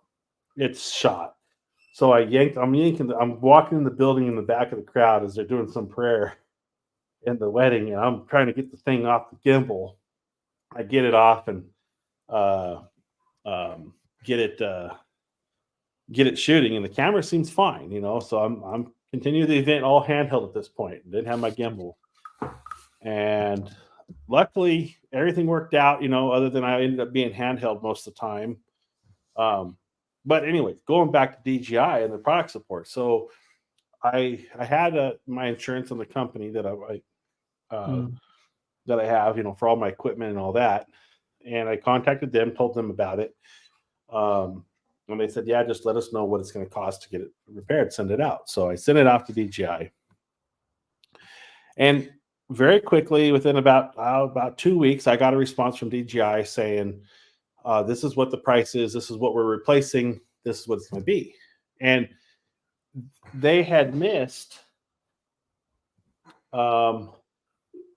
this arm here on the quote, because this was actually like bent downward in the 90 here. It tweaked it enough that it would still actually function. Actually, when I got home, I started messing with it. It would still function as a gimbal and work, but I couldn't get camera level 0. It would always sit off from where it thought it was at, even through calibrations and trying to redo it. It would just be off. So I was actually impressed that it still worked and functioned once I got it all rebalanced and put back together. But yeah, this arm was off. So they had everything there, but this arm on the quote, you know, and it's got it had the, you know, the connections for your camera links and all that. And I thought, I need this on the quote, guys, because I'm turning it into my insurance. So I need it requoted. And that's where it went downhill really fast, because it was all digitally done through the email, and that process works great as long as it's accurate. And I tried calling tech support. I tried calling DJI customer service. You get the runaround like crazy on the back end of the sales. They are not set up for that kind of stuff. And anyways, after it was over probably a 2-month period of waiting, and then finally calling or emailing me saying, hey, you're not going to get if you're not responding, we're going to send this back to you. Hmm. And I try to respond back to him. I am trying to respond to you. I'm telling you, you don't have all the parts that it needs on there. And eventually, I got a hold of some customer service agent, and most of them are Indian, when you're speaking to them. But I did finally get a hold of somebody that was actually able to understand what my concern was. And he goes, listen, approve the repair with where it's currently at. Once it's there in the shop being worked on, they're going to find the other issues and recorrect it. And I'm like, well, that's fine, but I'm trying to get a quote to my insurance on it. So anyways, before even that happened, I called the insurance agent. I says, listen, I'm getting a runaround. I can't get the thing fixed. She's like, well, how much is this thing? I'm like, it's on sale right now for $450. It's like, you have a check in the mail coming. So I was able to, they paid for a new one. And then about a week later, DJI finally gets this one fixed. And so I just ended up getting this one fixed, which it wasn't bad. I think it was like $160. Mm-hmm. That's all right. And that's not bad. I mean, it's a $500 device, but it's, I busted the tripod legs. They replaced that. They had to replace this arm and this arm. I think that, and chip inside or some of the motors or something. And yeah, I mean, they fixed it up and it works, and it's been a great gimbal since then. But their customer support on the sales or on the technical side or getting things fixed is absolute trash. Yes. Mine was on a drone. I lent a drone to someone and they flew it straight into a tree. Oh, yeah. Damage. So I got myself a new replacement, but the new replacement wouldn't talk to the controller. Oh. So I spent days on the phone to DJI support trying to get these things to connect together. Yeah. And they gave up in the end, said, send it all in and we'll fix it. Yeah. It was just a nightmare. I've heard good things about the sales side of it, but it's the after sales that they just don't have the support, the training, the manpower as a company yet. At least here in the U.S. Apple used to be brilliant once. Apple used to support everyone. All their gear was easily fixed. These days, you can't fix anything. You can't get anything fixed apart from through Apple. They solder everything into the hard drive. Everything gets soldered into it. So you can't get anything fixed. Right. Everything's serial numbered. Yeah, I got Apple Care on all my laptops. So I've got my laptop, and then my kids each have one, a little MacBook Air. And I bought Apple Care on it, and my daughter's, when she first got her little Air, a cat chewed the top corner and broke the glass screen outside the viewing area, but it was broken. And it was like, God dang, the thing's like a week old, It's been running fine for 2 years like that, but my 2-year Apple Care was about to turn up. So we turned it in to Best Buy, and they have them ship it out to Apple through their protection plan that I bought through it. And it's, it went to Apple to get a new screen put in, but it cost me $100, to do that. And then he said anything else with the laptops, it's like $229 and they'll fix it. So, I'm covered on damage. If mine takes a spill and cracks and breaks, at least I know that for about $300 I can have it fixed, and taken care of in that regard. But makes it easier to bear, doesn't it? Trouble is, they're so expensive, phones now. We've got another new person in here. We got the Happy Clam. Apple products are carefully designed to be irreparable. Yes, agreed. It's annoying the fact that you buy something, you got to buy it what your intended purpose is for it, because there is no upgrading or growing into it later. But you can't take Apple products to a third party anymore because they serial number all the components. Yeah. And if you change any component, it doesn't work anymore properly. Right. So you have to take it back to Apple, which is not something I like. Yeah, it's the principle of it, I think. Right, and see, I've always been anti-Apple for years. I've been PC only. I didn't want an iPhone, when the touch came out, the touch was cool. Of course, it was like the leader of the technology, of that tile of technology. And I think I did buy a touch to get familiar with it. But I always hated the music side of it. I hated the proprietariness of iTunes. I hated not being able to put my music on it, or there was just always limitations. And it wasn't until, my wife's always had her iPhone. She's like, but she's just a user. She just wants it to work. Where I'm trying to do stuff with it. I'm trying to make it work or do other things. And my filing system of all my photos and pictures and music and videos, and I didn't understand that on the Apple side. But when the M1 chips came out, that's what made me go look at them, because I was getting tired with dealing with Windows systems not working, and the incompatibility, the inconsistency of getting something to work properly. And I just thought, I'm going to go ahead and try this M1. Everybody's raving about how good it is for video editing. I'm going to try it. And I've been blown away by this M1 MacBook Pro. I mean, it does everything I need it to do flawlessly.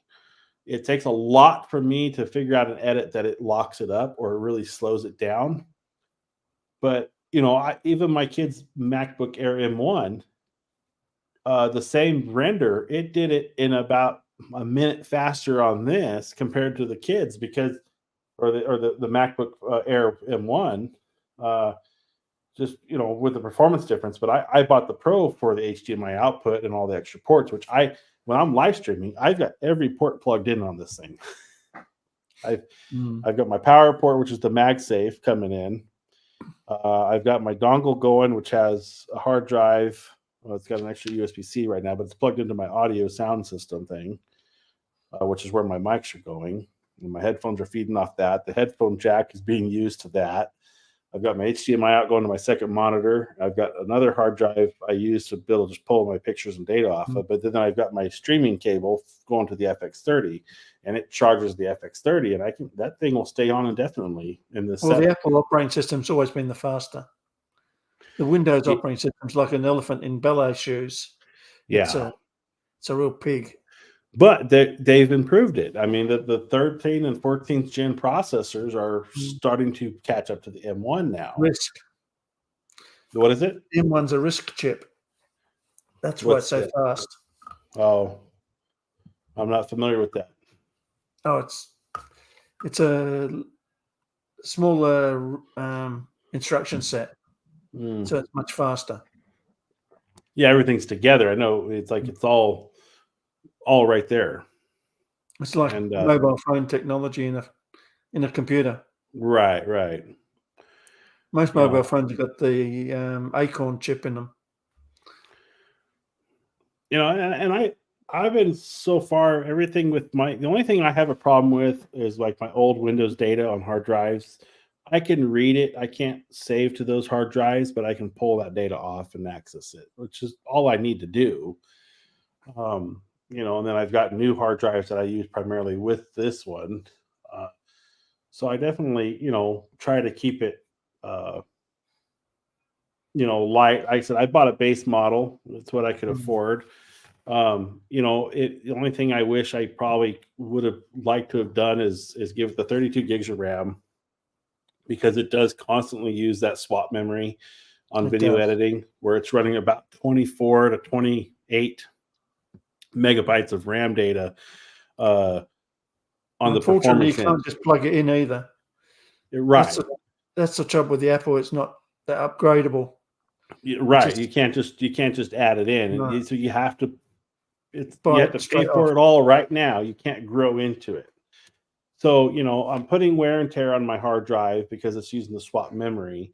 And I only, it's only got the 512 in it. So I'm always managing my files and my video data, which I don't mind being 512 on the laptop, because I don't like putting all that data in one spot. No. So the 512, I'd like to at least have maybe 2 terabytes room to work with if I'm working on a big project, but I wouldn't put an 8 terabyte chip in it. It'd just be like, it's too much data in one spot that can't be fixed or repaired easily. I would definitely upgrade to one of the newer ones that have at least 32 megabytes of RAM and a terabyte at minimum of hard drive space. Just because if I do fill up the 512, what happens is you lose that performance of swap memory in it, and I have seen it slow down when you're really full on hard drive space, where it can't. Because Well, it's at least using that. SSDs are faster than the Yeah, old magnetic drives. right. Not as reliable, but faster. Yeah, in fact, I have my work PC, which I have here because I'm going to try to fix it. It had one of the M.2 drives in it that failed, and we've got a couple files from work on it that were like, because I have one of the higher end PCs at work that handled just my job. I deal with a lot more of the PC computer stuff at work, so I have a lot more data on that one that was secure to the company that we lost because I thought, well, the SSD will be fine in that computer to hold this for now, and I didn't back it up to my spin disk in the computer. So we're going to recover it. I'm going to send it out for full recovery, but I've got a new SSD I bought that they were blowing out at Walmart not too long ago for it. So I'm going to get it at least rebooted and back up and running with it. And they're not easy to recover from. Yeah, I'm going to send it out. We're going to spend a few $100 to get the data off of it that we had on it. If you can. Some of them you can't. Yeah. So we're going to find out. I sent an SSD into a company to get recovered, and it wasn't recoverable. The thing is, people don't realize two problems with SSDs. One, they have to be plugged in regularly to charge them up again. Second, they've got a limited number of read writes. Right, yeah. As soon as they reach that, they're dead. Right, and that's the issue with the swap memory on the MacBooks is it's constantly running that swap memory. That's why I would buy the one with the more RAM moving forward. It's awesome that it does it, and it gives you the performance of 64 gigs if I need, but it's at a cost of that. And you can't just buy an SSD like this and plug it in. Yeah, which is unfortunate. Yeah, I've got my little M.2 Velcros to the back there. It's an M.2 in an exclosure. That's a terabyte that I keep a lot of like my music files and all that on it that I can just have constantly access when I'm editing, that kind of stuff. I do all my work on SSDs, and when they're done, that goes to a backup on an S box. Right. That's something I haven't invested in yet. I want to. I've been around so long, I have to use it. Yeah, you got collect files and just gets too much of it.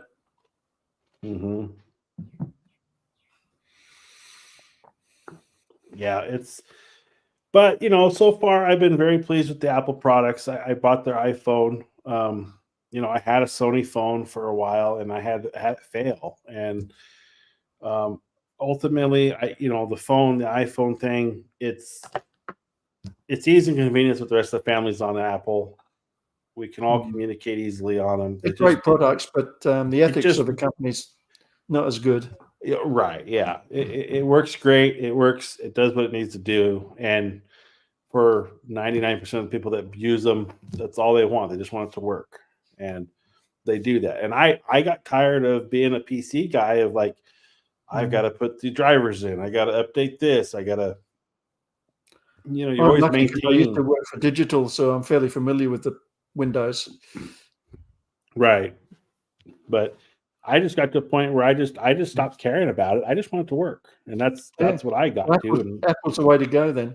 Yeah, and that's what I've experienced. I've much smoother operating system.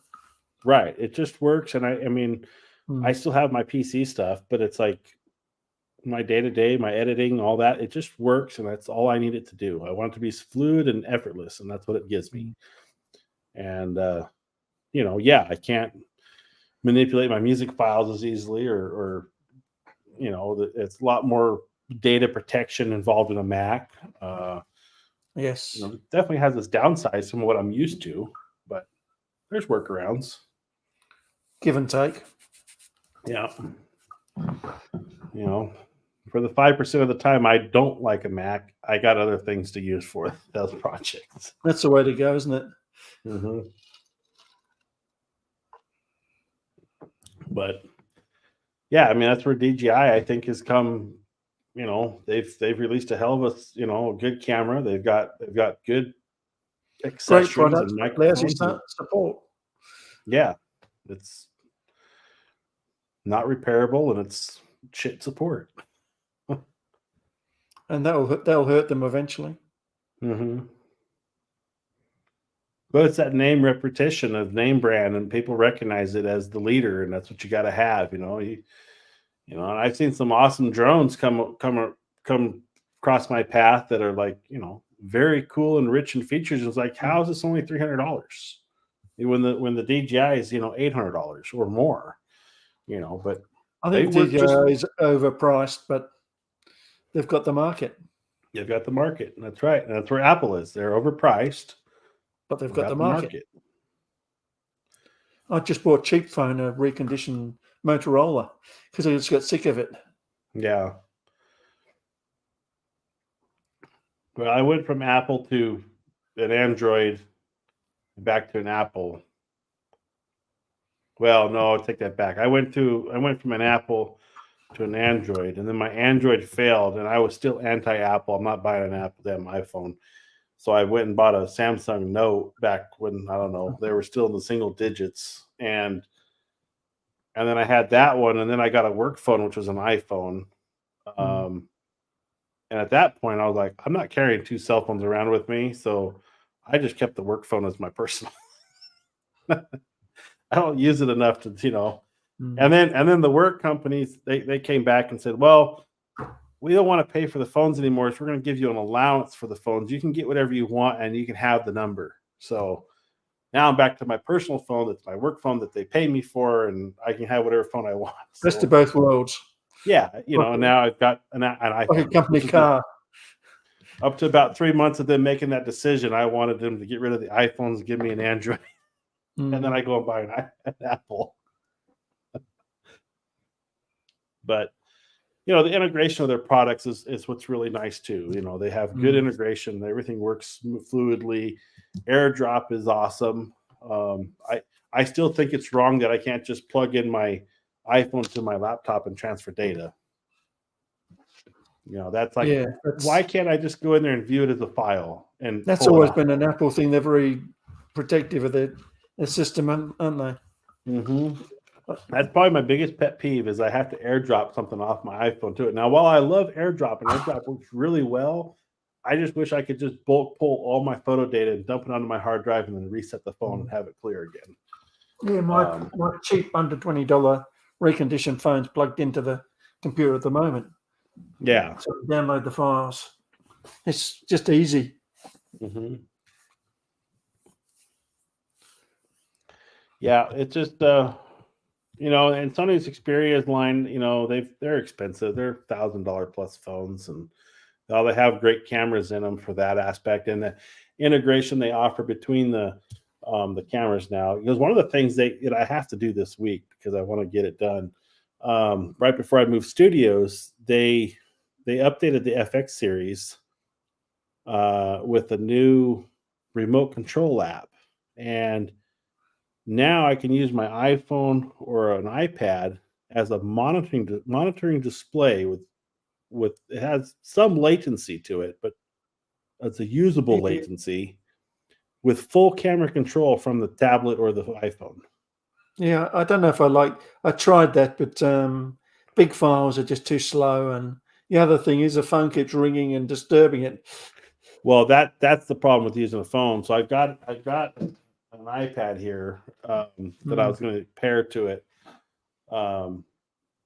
But yeah, the iPad, it's a full camera interface that I have full menu access. I have everything's on that iPad to control the FX30, which I thought was really cool upgrade they gave. And I was like, oh, I'm going to make a video about doing this and show you guys what it's about. And then I go and move studios and I haven't been back to it.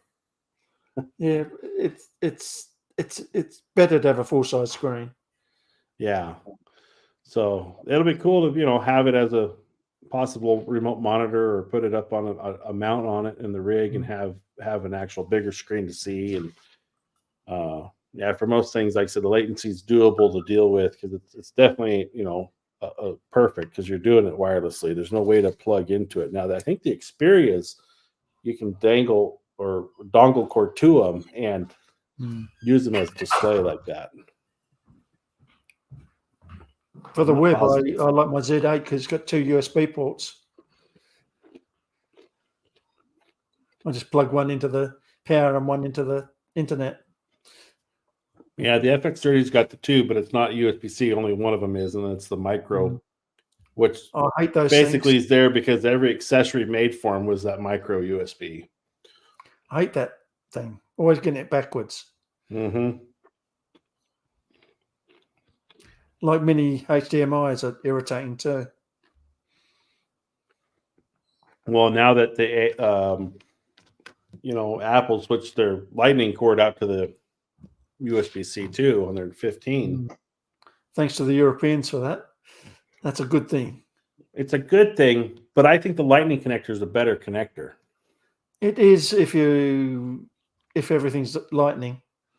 Yeah, if it were to go one way or the other, I'd rather have USB go Lightning, which would never have happened. Apple would never have allowed it. But the problem with USB-C versus Lightning, USB-C still has the center post. And Lightning is fully structured around it, and the center post is the cord connector. And I've never had a connection problem in a Lightning cord other than the cord wears out because I don't think Apple can make a good cord. That's true. But USB-Cs are definitely much more robust and stout and protected than anything in the past. So, yeah, I mean, it had to go one way. I'm glad coming out soon. What is USB it? 4 soon. Yeah, whole new connector. On the same connector. Yeah, well, thank God. It was like when I worked for Mercedes, and back in probably 2010-ish, 2009, the U.S. government came in and mandated that all cars have to have the electronic stability program, traction control type system on board. And they said it had to be called this, and it had to have this symbol. And Mercedes fought them on it. They're like, listen, we've had this in our cars because we developed it 15 years ago. Now we're sharing that technology with the rest of the world to use because they hold the patent on it. And we'll call it what we want and show what picture we want for it. And it worked for like 3 or 4 years. They were able to keep from having to change it. But eventually they had to change the picture and the symbol to it. And my 84 Mercedes had stability control in that. The 84? Yeah. Yeah, they had that back then. ABS brakes, I think, was 84. Yeah. And traction control was right there with it. They had it all in that one car then. And then they came out with BAS, which is brake assist system, which would be if you had an emergency panic stop, it felt the pedal change from the accelerator to the brake pedal and stop the lockups. It dumped extra. It took the booster and it dumped atmosphere pressure on the one side reverse of the vacuum chamber, which really gave you full power control to stop it. And then the ABS would kick in and you'd have maximum braking effort, even if you weren't pushing on the pedal all the way. Because some people did. Yeah. And then shortly thereafter, in the mid 90s, 95, 96, they developed the actual traction control stability program that would, work all 4 corners. And I've driven lots of cars. Car was the only car I liked to actually drive somewhere and actually get out more relaxed than when I went in. Yeah, right. Well, it's been the S class. This is actually a real study they did. The S class is scientifically proven to lower your heart rate in driving that car because you're so relaxed in driving it. And I believe it. Easily it drives and how comfortable you are driving it that it lowers your heart rate and you get a more relaxed feeling of the drive. And then the other cool technology they've got now with the stereo cameras and the cameras up in the windshield. Going through training on that stuff when it came out, the engineer that was behind that started that project in 1983. I believe it, yeah. he started figuring out trying to make a car see through the windshield and figure out that technology. And it took him almost 30 years to do it, but that's where they landed at. I'd still be driving an S-Class if I didn't need a four-wheel drive. Well, they make 4MATIC S-Classes. Do they? Yeah. They made a diesel 4MATIC even. I need a good ground clearance, proper four-wheel drive where I live. Well, I've got a GL right now. And with the off-road package, I don't have the off-road package, but with the off-road package, if you buy one with it, you get a locking low-range transfer case, locking rear diff, uses the simulated brake control to lock the front diff. It's not an actual locker like a G-Wagon has. And then you've got the 3 levels of air suspension that raises it up. So it's not like a real true off-roader, but damn capable vehicle still. I've only got an old ML. I've got an old ML, and that's pretty good off-road. The 98 to 2005 model? Yeah. Yeah. You know how easy it is to lift that thing? It Get works 2 fine. inches of ground clearance with 2 half-inch spacer plates on top of the rear shock tower, and go in and crank the torsion bars up to whatever height you want. That's what I had one. In fact, do I have a picture of it? Let me find a picture of it. I had 33-inch tires under it. Worked perfectly. I looked at the new Mercedes, and they're too complicated. They're too messy. Too much to go wrong. They're, like I said, I worked on them up until 2015. I worked on them from 2004 to 2015. I was a Mercedes tech. I miss my old S-Class. That was a nice car. Tree fell on it. Oh, dang. Killed it. I've been in a lot of different cars with like traction control systems and the different systems. And I'll say this, that Mercedes by far has the best system out there in how it operates. There's a big difference. There's such a difference in the way other cars respond and activate when it's a real thing where it's really turning on. You're not making it turn on. It's like you screwed up and the car's catching you. The Mercedes system is so effortless and so quick, where all the other cars, you feel like the car's fighting it. And I mean, I've been in a 2014, 2012 S-Class 4MATIC on the back road, and I hit a sheet of ice at probably 80 miles an hour. And I swear to God, that car pitched 90 degrees on the highway. And before I could even react, the car was back straight. I mean, just like that. It just works. I agree. You can feel the difference. Yeah. We don't have ice here. Since I moved here, I haven't seen ice or snow. It's really nice. Doesn't get below about 10 degrees Celsius here. So here's this is my 2000 E430 4MATIC I owned for a while back when I was young. I think the 84 was my favorite, the old one. The old Which SEC. one? The coupe. Which one is it? The 84 coupe SEC. 500 SEC. Oh, okay, yeah, SEC. See, I had a 560 SEL, which is the big V8 four-door version of that car. And I know I got a picture of that one. Maybe very similar. Same body. Same generation, just a 2-door versus a 4-door. I like the 2-door because it used to scare the daylights out of the mechanics when the arm came across by itself. Oh, right. Let's see here. There you go.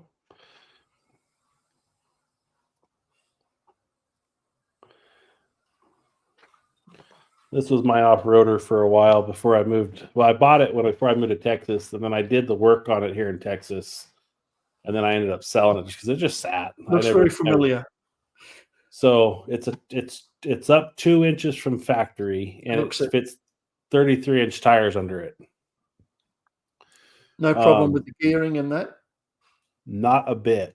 I mean, this thing would cruise at 80 miles an hour still with the big tires. It handled the low range just fine. Like I said, and I did the lift on this. I cranked up the torsion bars because you just crank that up to whatever fender height you want. I just do a tape measure between the fender and the ground there, and you sit there with an impact and run them up tighter, and it raises the front. And the most complex part about the rear was having to compress the rear spring strut assembly, and I put a 1/2 inch steel spacer plate block in that was drilled for the 4 holes, and I elongated the bolt in the strut tower, and I gave you 2 inches of lift on the back with that 1/2 inch spacer block. And it worked fine for me. I pulled the big chunky plastic bumpers off of it, and I mean, I've taken this thing places that was a lot of fun, and it handled it great. I want to build another one. This one had the lamella roof on it, which is that big opening roof. It didn't work, but my plan was always just to take it out and make it like a summer rig out of it, take the back window off, chop it down, put summertime doors on it with opened up doors. So just make it an off-roader. So I've been watching one in town. It's an 03, which has a little bit more electronics in it because this was a 99. The 98, 99s are very basic. Mine was a 99. Mine is a 99. Yeah, and see, in 2000, they put more electronics into it. And the only bad thing this thing had going for it was the control module under the hood would fail every now and then, and the drive authorization system is trash in it. They always constantly failed. Mine never gave me any problems, but as a tech, those were the 2 main problems that you always had to deal with. But nice, but yeah, chunky, that was a solid car though. This is a fun one that I missed not having it. I wish I still did. I've been looking at the newer ones. They're just too complicated though. Too much to go wrong. Yeah. And then we also own this one, which is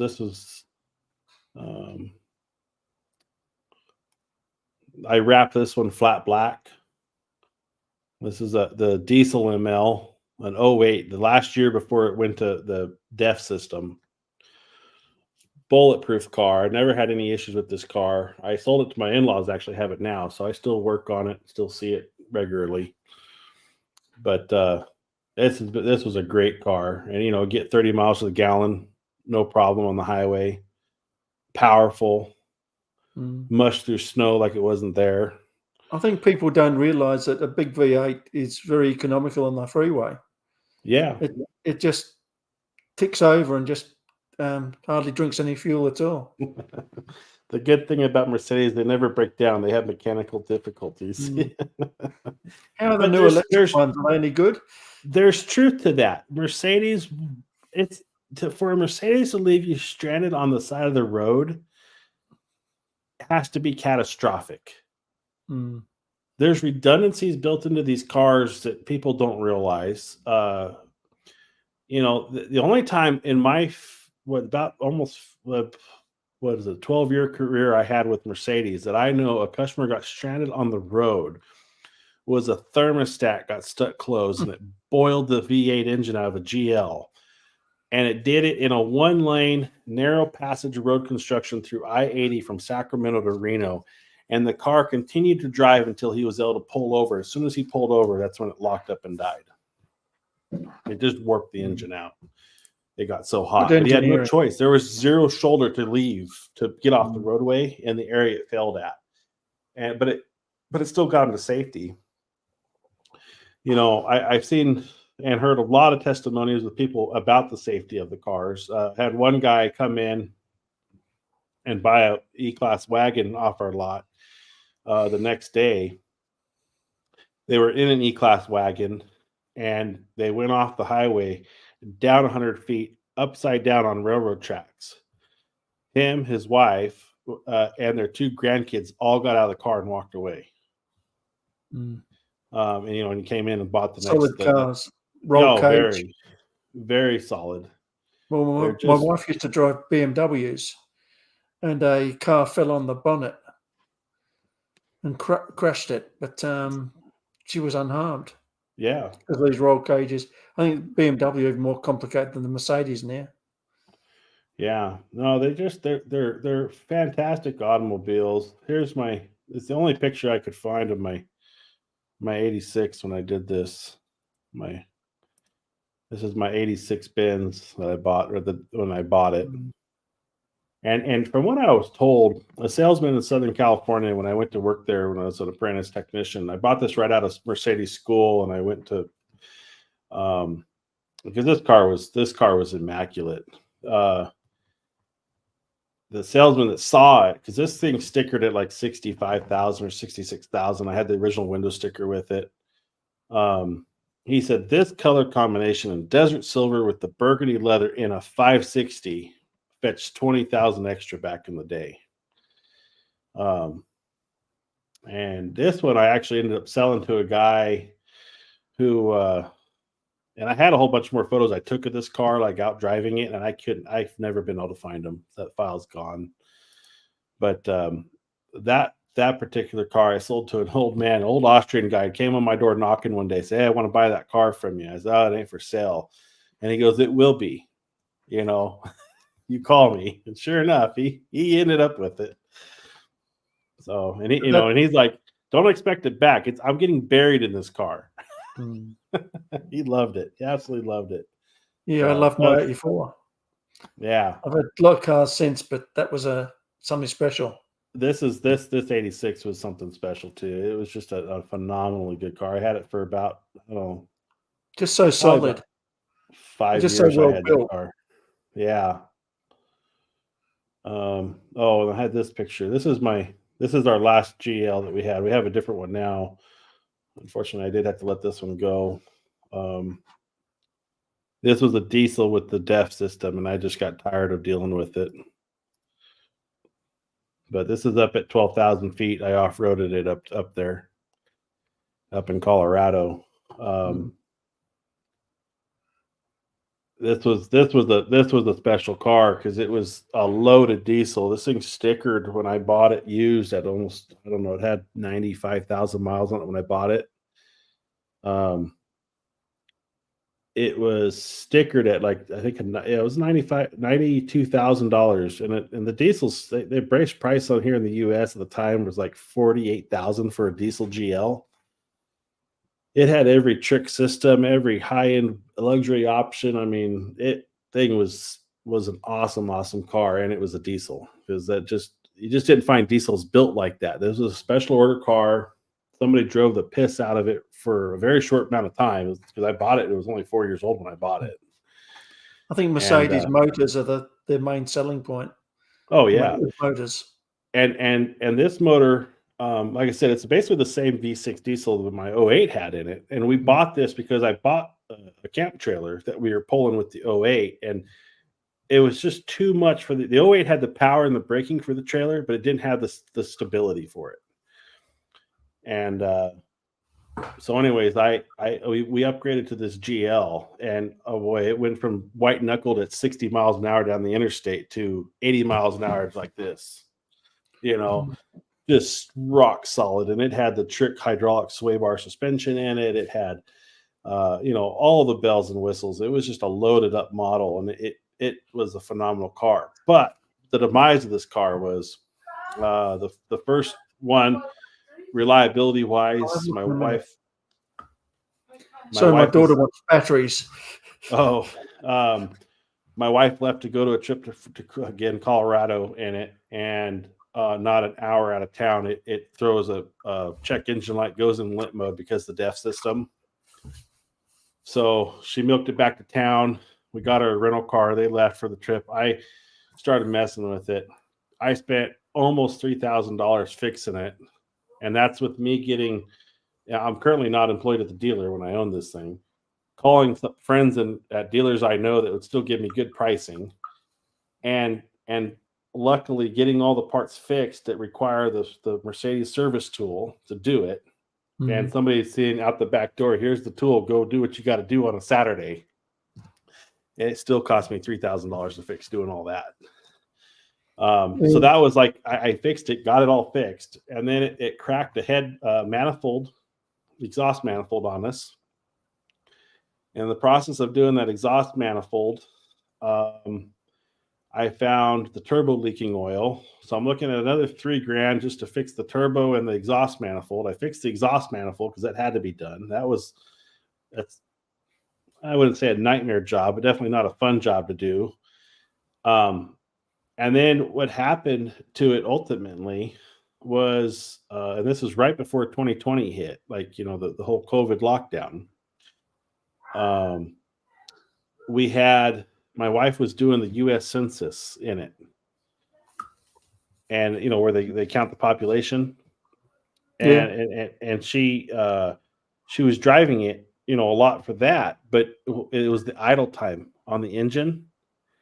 It actually sludged the engine oil. I didn't catch at the oil service, and it sludged the engine oil in it. So I got the engine cleaned out. I got all the sludge out of it. I cleaned the hell out of it. I flushed it. I spent a ton of money on oil and fluids and cleaners.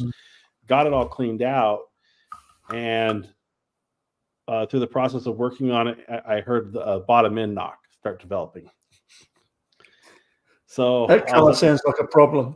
It was. I think once the car's been abused, it was a perfect specimen of a car, but the engine just wasn't there because of that DEF system, and then I just had continuing problems. And I was at a point of, I don't have the time to invest the money in this, or invest my time in it. I could have paid to fix it all and pulled the whole engine out. I could have taken it down to the crank and rebuilt the whole thing brand new and be better than what Mercedes did. I just didn't want to spend the time to do it, or another $5,000 or $6,000 of repair work in a car I've already dumped so much money into. So we just made a financial decision to say, no, let's not do it on this car. Let's get rid of it. And then 3 weeks later, we get dinged with 2020, and I lose all my hours at work and pay. And I thought, well, it sure would have been better than buying a new truck we bought. Yeah. But I think once a car's abused, they become nothing but trouble. Yeah. So, this one was a great car. The body was probably worth fixing and keeping for the trouble it had, but it was just, it was a money pit. It ended up being one of those cars that was just a money pit for us. And I'd even been able to work on it myself. It was still challenging because I wasn't in the dealer anymore. Because when you're in the dealer, it's a totally different story when you're actually working, when you have access to those tools. But yeah, it was one of those ones that just had to go. So it went away for a while. We had a Ram truck that we didn't really like. And then when that was all during COVID, and then I had the opportunity when the truck values skyrocketed, I traded it off because I made money on it. And we bought a little Toyota Camry. And then after the Camry, we were just done. We weren't driving it. I had a company truck. We bought another little 2-door truck that my wife could drive back and forth in to work. So the Camry was just sitting. We finally traded it off and bought a 2015 GL with the gas V6 turbo engine in it. And, so far, it's a more lower end model. Doesn't have as many nice features, but it's just a more reliable vehicle overall. Toyotas are very reliable, but they're just not pleasant to drive. That the Camry was a base model Camry. It was comfortable on the highway, but it's a small cramped car, and I'm a big guy, so I was already cramping it, in it. But it also got 45 miles to the gallon if you drove it right. But Toyotas are a great product. I've never had a problem with Toyota or Lexus, and I've been a fan of Benz for a long time, and that's what I drive. Expensive, but very comfortable. Well, you have to be able to be rich enough to afford them new when they're in warranty, or rich enough to afford them used out of warranty. Yeah. Well, they do require some extra loving care. Mine's ancient. I've been looking for something else, but haven't found anything attractive enough. Yeah. That Toyota Hino FJ thing looked interesting. I don't know if I've seen that one. The 4-wheel drive, plasticky, fantasticky Toyota they brought out a few years ago. Then they stopped making it. Oh, the FJ Cruiser. Yeah. Yeah. I almost ended up with that thing, and I wish I hadn't, because when I was working at the dealer, we got one traded in, and it was lifted with some wheels on it. So not exactly my cup of tea, but it was done right. and I went out and took it out on the sandy beach, doing donuts in it, fully locked up, climbing hills. It was a blast. Had a great time. I was like, I'm going to buy this thing. This thing's awesome. It had a manual in it. And I ended up liking it so much, and it was like a purple color, the one that I drove. You'd have to And like it to like a purple color. And I was like, this is such an awesome rig. I want one so bad. I don't want a purple one. I want to buy a white one. So I didn't buy the one that I had the opportunity to buy, and they only wanted, I think, $17,500 at the time for it. Hell, you can't buy a used one with 300,000 miles for $20,000 now. You know, they're more and I was like, secondhand than they were new. Oh yeah, they're astronomically expensive, and I wish I had bought the dang purple one because it'd be worth painting. I nearly bought them when they were actually selling them, but Yeah. I dilly-dallied too long, and then next year they weren't making them anymore. Yeah, I was looking at a Trail Teams when the green ones came out under the Trail Team edition, and because they had a different color every year, and it was probably the second to last year they made them. And I really wanted to buy it. It was $35,000, I think, at the time, which is still cheap compared to now. But I just didn't pull the trigger on it, and we ended up buying a used little Tacoma, which again was an awesome little truck. That little regular cab, short bed 4x4 with a 4-cylinder in it. That thing was an awesome little truck, and we bought it, fairly new at the time. It was like a year old with 12,000 miles on it, and what an awesome little off-roader that thing was. But and just a general truck to drive around. It was a great truck. Yeah, I like Toyotas. They're nice and reliable. But hell, I think you can buy that truck with 200,000 miles on it with the same price I got for it when I sold it at 30,000 miles. The values on those things are just nuts. Anyway, I suppose I better get back to work. It's nearly Yes, 5 o'clock here in the afternoon. I'm approaching my midnight right now, so we should got a whole crew here going. We got 3 people watching, it says, which is pretty good for this channel. We're not as boring as we thought. No, keep it going. Usually that last hour, it goes whichever direction it goes. I always end up on cars or something, but I have a lot to say about cars. Well, Roy, I appreciate you stopping by. Thanks for your time today. That's okay. I enjoyed it. Yeah. I wouldn't do it if I didn't enjoy it. That's right. So, yeah. Well, we'll see you out there on the next one, and I'll probably shut things down here too here in a minute because I'll probably hit my 3-hour mark, and I'll probably call it quits. But if nobody's chatting with me, if nobody's, you got to tell me those comments people got. I know there's somebody out there with want to talk or want to join in. They're welcome to, but yeah, you gotta keep the chat live. You'll hang in there long enough, your channel will grow. Oh yeah, it's going. Takes a while. Going. It's the consistency that's the key, and it's so hard. I work, like I said, I work a full-time job. Got a family here. It's just everything takes time and effort, and this is one of those things that doesn't get the priority on it. But try to stay consistent. Live is easy for me to do. I can schedule it. It's Monday night. It's time to do it, and it works out for me. Good time for me. Yeah, and just it's easier for me to do than I think some other creators have better success producing videos with the channel, where the live doesn't help the channel growth really, but as you develop followers, like tonight's been a great session. We've had good interaction and good view time and people watching, and it's been a great show tonight. So I'm sure you do well. Yeah, you should do well. I'm pretty tired though. Yeah, I had to work through last night. Yeah, I got some editing to do the rest of this week, and then I'll keep plugging away at the new studio space. But like I said, this weekend I'll be gone. A little special project happening. So I haven't got a real studio anymore, so it's hard. I'm trying to retire. Yeah. Well, if you need to dump any old camera gear off, you can get you my address. I've got a lot of gear, but it's all pretty old, like me. Yeah. Yeah, I like finding it all. You can find, valuable stuff cheap. That's how I like to buy it. Mm. So For when I'm working on shoots and that, I use new gear, but it's more fun to use the old gear.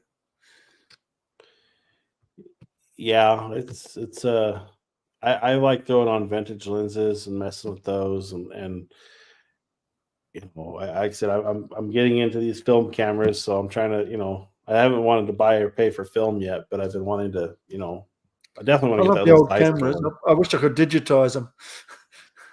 Right? Yeah. Yeah, Trixie Gaming's here, not a regular. Mm. Hello, amigos. Hola, amigos. Yeah, so yeah. Well, Roy. Okay. I'll let you go to sleep. Hey man, I appreciate you stopping by. You have a good one, man. I'm off to work now again. All right. Get back after it. Okay. Have a good one. You too. Happy Clam. Some channels with over 100,000 subscribers only have a few people watch live. Keep plugging away and it'll grow. Yeah, it will.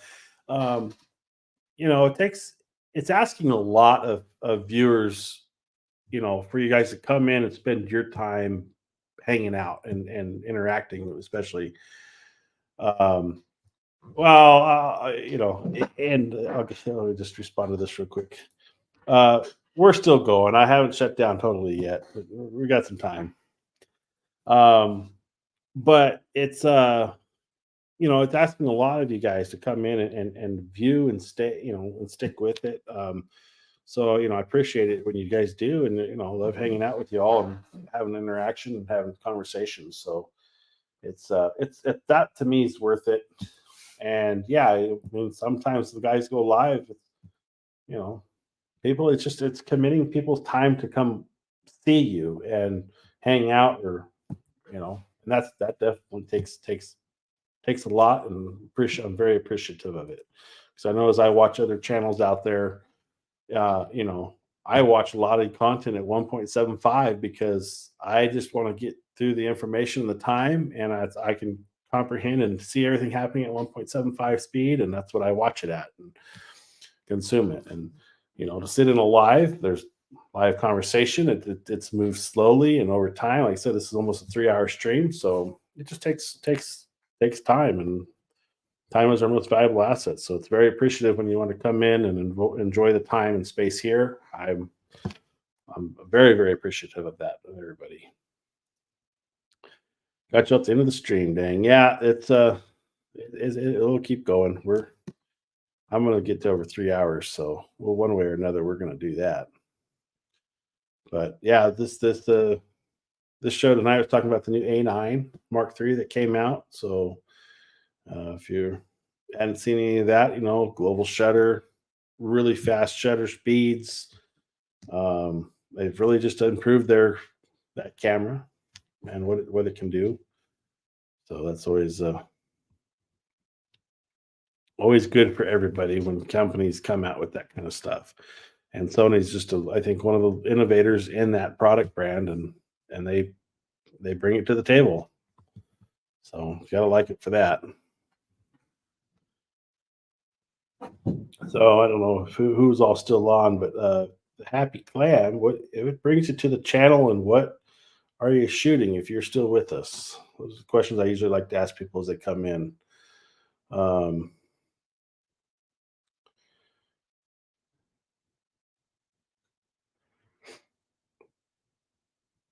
then let's see. Last minute stuff we can talk about with the new group. So studio space is under construction still, as you can see back here. Getting I'm gonna have this finished up this week, I hope, and get that portion of it done. And then once that's done, that frees up a lot of floor space of equipment I've got stacked on the floor, and I'll be able to start putting in together some other items. But I do have a desk I'm planning on putting in and building. It's got to go. I got to spend time sanding the wood top and refinishing it. So that's the plan for the desk. But if you haven't caught any of my studio build series, it's all out there. Some of it's more informational and long drawn out kind of content. Other stuff's a little bit quick and just, showing you what I'm doing with the space. And like I said, it's not finished yet. It's still under construction. So it's all in pieces and tatters right now. And hopefully once I get all this major construction work done back here, I'll be able to start organizing and getting stuff put away and in a spot where I can come in, film, and edit, and it'll be much simpler process for me. Because in the previous studio, I would have to take stuff down to get out of the way, to use the room, to move around in the room. Up here, I can shut the door and just walk away from it, and that's a huge, big benefit and plus to what I can do. Is it just saves so much time of not having to set something up if it is set up. Right now, it's a total disaster. I'm moving stuff all the time, and I had to plan. Okay, I'm doing live tonight. I got to move everything around to get live set up. So it'll be a process to get that to an ending point where I'm not doing that all the time, but it's getting there. It'll be good, and it'll take some time. Like I said, I got a special project this weekend. I'll be doing content on that, I hope, and I'll have something new and interesting happening. So looking forward to it. My mic just died. Let's see here.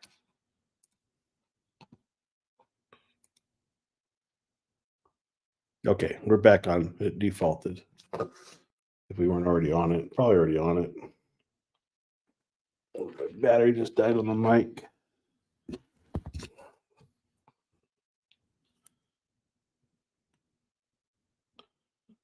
Defaulting back to the MacBook.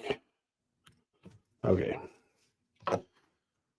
Yeah, we're still going good, it sounds like. So we're good. But yeah, it's just been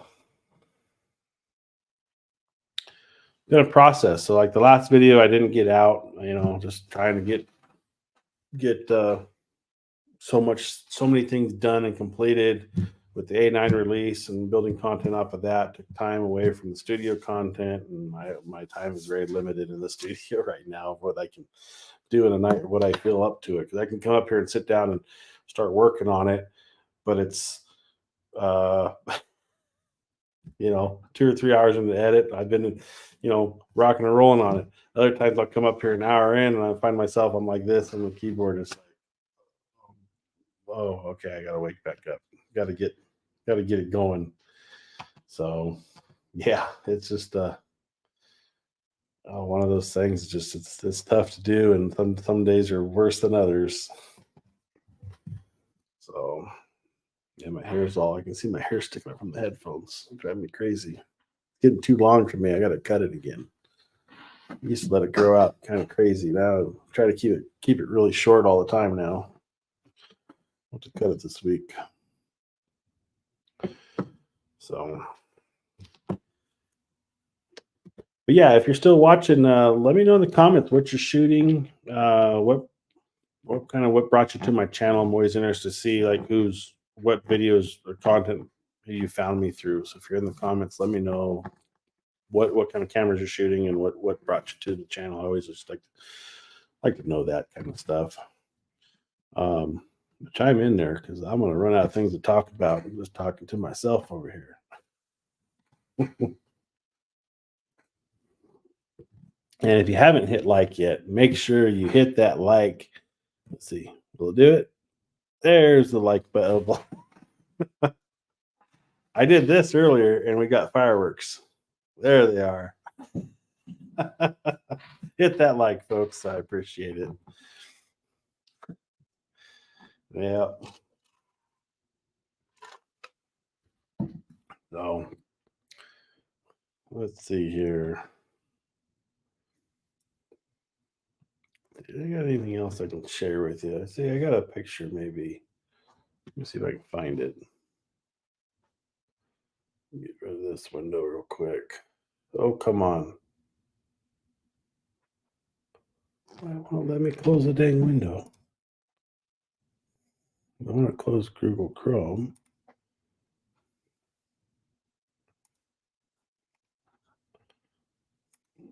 Well, come on a minute. My little butt, there it is. Dang, couldn't get Chrome to close. All right, Happy Clam says, I am just a hobbyist and have a Sony A6600. I currently have a 6600 in my possession. Look at that. And working on selling it for somebody who bought it. They wanted a nice camera for their ranch to take pictures with. So I just said, hey, good starting, high quality starting camera, A6600 with the 18-135 lens. And they were just too intimidated by it. Didn't want to mess with this. They said, man, just go ahead and sell it for us. We don't. So I'd actually asked them, I said, hey, can I create some content off of it? And they said, yeah, but we're going to go ahead and sell it. So you can take it for a while and then just sell it for us. I said, okay, I can do that. So I got it right before I started the studio mess. So it's been sitting in the bag, haven't done any content with it, just trying to keep it going. But yeah, the 6600. So what's your purpose with it? Your hobbyist? Are you doing photography mainly? Are you doing video? What kind of work are you doing with it? What lenses are you shooting with it? We'll add to that and find out what kind of photography you're doing, what lenses you are shooting with it, I guess would be the next question. Because I'm curious, because I want to see what your opinion is on it as a hobbyist. Is it meeting your needs fully? Is it everything you expected it to be? And what are your thoughts on the A6700 that essentially replaced it? Do you see a need or a want to go forward and get that upgrade done? I was going to show you guys, see if I have it in here.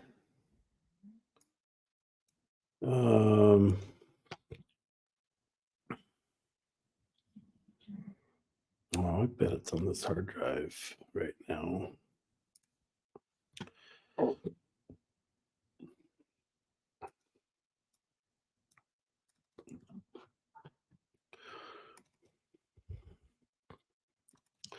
Show one of the last pictures I shot. Don't tell me I don't have the edit in here.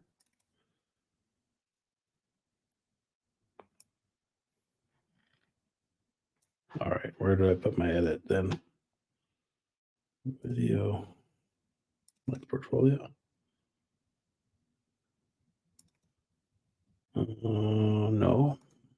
Sorry, I'm looking through my. What we got here? Tomorrow I'm going out taking pictures of birds. The 70-350 works good enough for its weight. Okay, so yeah, that's a lens I always thought was a cool lens they made for the APS-C cameras. I'm thinking that's the one you have is the APS-C lens. That's a good stat. That 350 works out to be let's see, 150, 175. So 450, 525, I think, on the 6600. What's some reach? You get some bird shots. I had the 100 to 400. I love birding with that thing. My problem was even at f8, f9, you'd get birds that would be out of focus. They wouldn't stick, and they'd be too soft or shallow of at the field on the full frame. I'm sure most of the problem was me, not the camera or the lens, but that was my experience with it. So I always found myself at like f9, f11 trying to shoot birds, and that was more than enough. I mean, I had plenty of light to do that and keep the shutter speeds really. It is you couldn't get as high a shutter speed as I'd want, but yeah. Let's see if I can find this thing.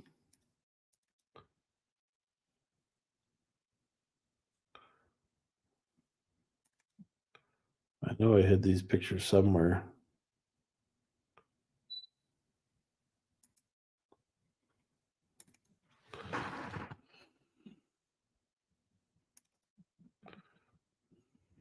That's got to be it. Right. Those are just the raws.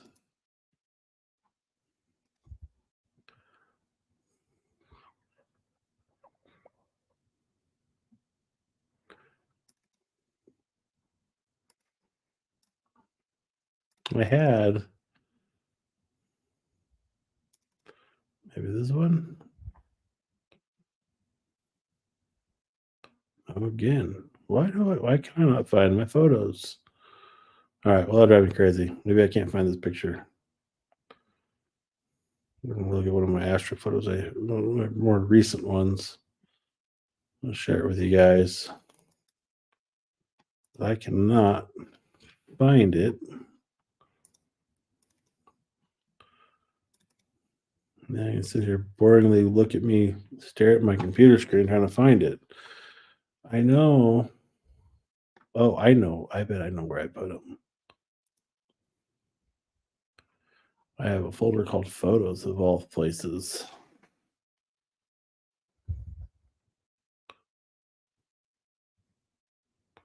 Maybe. No.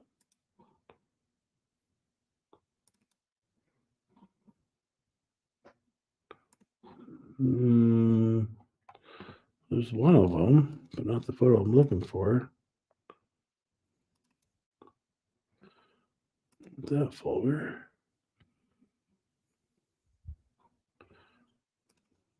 Well, I apologize, guys. I thought I'd be able to have this right up for you. Okay. I'm sure I'm not missing on that one.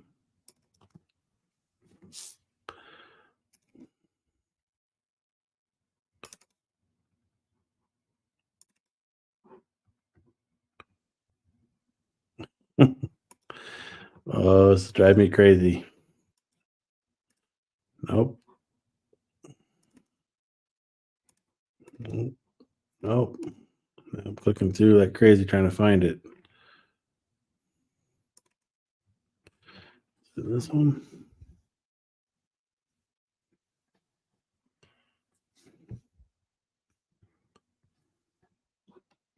I've got to get, this is one of the problems I've had with, okay, there it is. Wow, that took way too long. All right, let me put this up here. Let's get this one should be good. Drag it over here to the second screen. All right, let me share my screen. This is my last Milky Way shot I did this season. Share screen.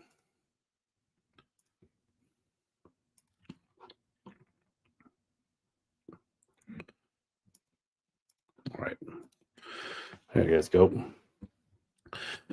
So this was done up on a private ranch. It was a dark night, and we had some clouds you can see in this image, which I don't know, not ideal for like a Milky Way shot, but I light painted the cactus in the front, and it was a little windy and breezy, so we got a little movement in the tree here in the foreground. But it's a shot in A7R2 with the 24mm G Master. Overall, I thought it was a pretty cool image. You know, came out fairly well. I wanted to, you know, like I said, I like making content about going out and doing this, and it was one of the things I didn't do on this trip because of time. It was kind of like just a spur of the moment. Looked out, so we were up on the property looking, middle of the night, just wandering around in a UTV, and we had stopped here for a second and looked up, and I thought, oh shit, I can see the Milky Way right there, and I thought, I'm gonna grab the camera and set it up real quick. So this was a real spur of the moment shot, but spent some time framing it, you know, here because I was standing right here looking up at the Milky Way and saw it kind of coming through the trees. And I thought this might be cool. So this is the last shot of the season for me for Milky Way, probably.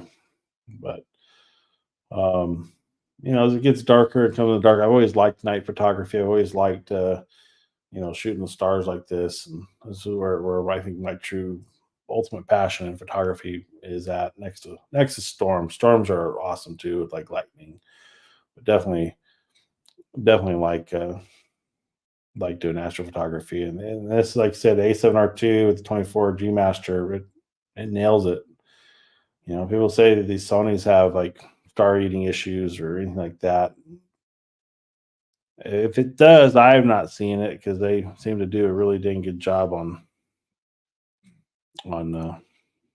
handling these images. So, and some of the other ones I've done in the past, I'm just gonna see if I can pull some of them.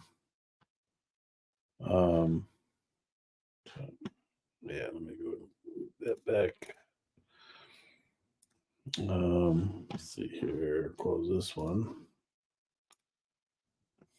Let's show you.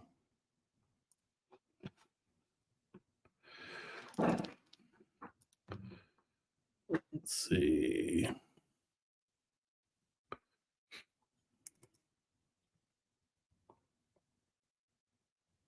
No, not that one. I know I just saw them.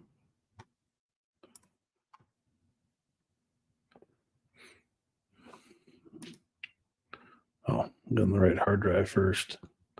That'll help. There we go.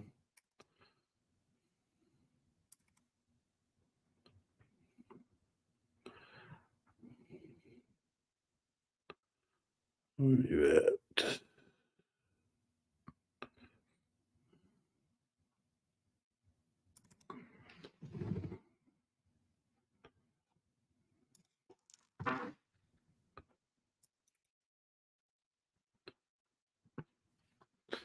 I want to say this picture. Does it tell me still? Let me get info on it. Or I tell the wrong thing. Okay, this picture was shot in my 6400. So essentially the same sensor as the 6600 has. Come on, get over to the right spot here. There we go.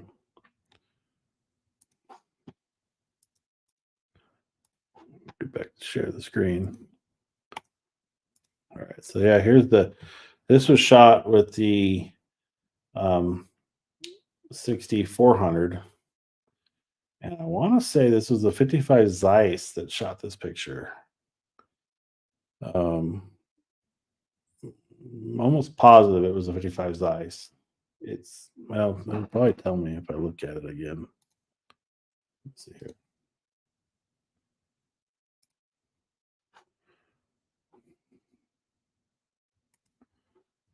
I get info off of this thing. No. But yeah, this was another night. This was pure dark skies, very clear conditions. This was a premium time to be out shooting stars out there. This is out near not near Fort Davis, Texas, but there's a loop road if you're ever down in Texas in this area for photography. It's very dark skies in southern Texas, down in that little point down there to Terlingua, and Terlingua is an awesome spot to go do night photography also. But this spot here was class 1, and like I said, when we got there, this is actually this trip was like the first video I made on YouTube was about this trip. But yeah, incredibly clean conditions for it, and just so dark. But I mean, the sky was so bright because of it. It's pretty surreal. And then what these cameras will capture is just amazing.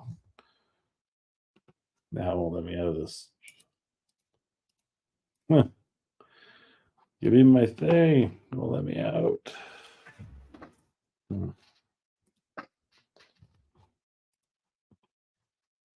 What do we got going on here? Come on. Well, we'll get it up of here. No. Move. There's that. There. For some reason, the screen share was locking it up. See if I got a picture from Terlingua I can show with you guys.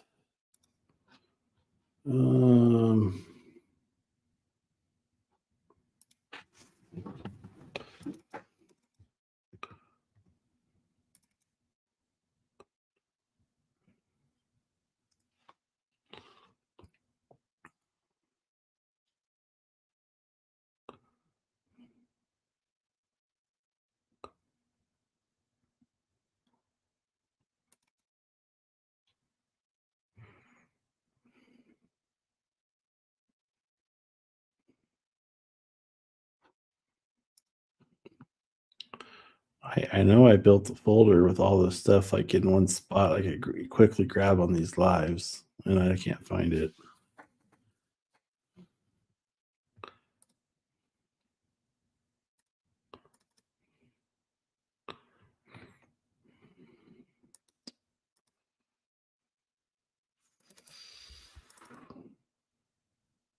Nope. Should be in this folder, but they're not. Let's go back to, nope, wouldn't be in there. It's probably on a different hard drive then. I haven't pulled those photos up for viewing yet.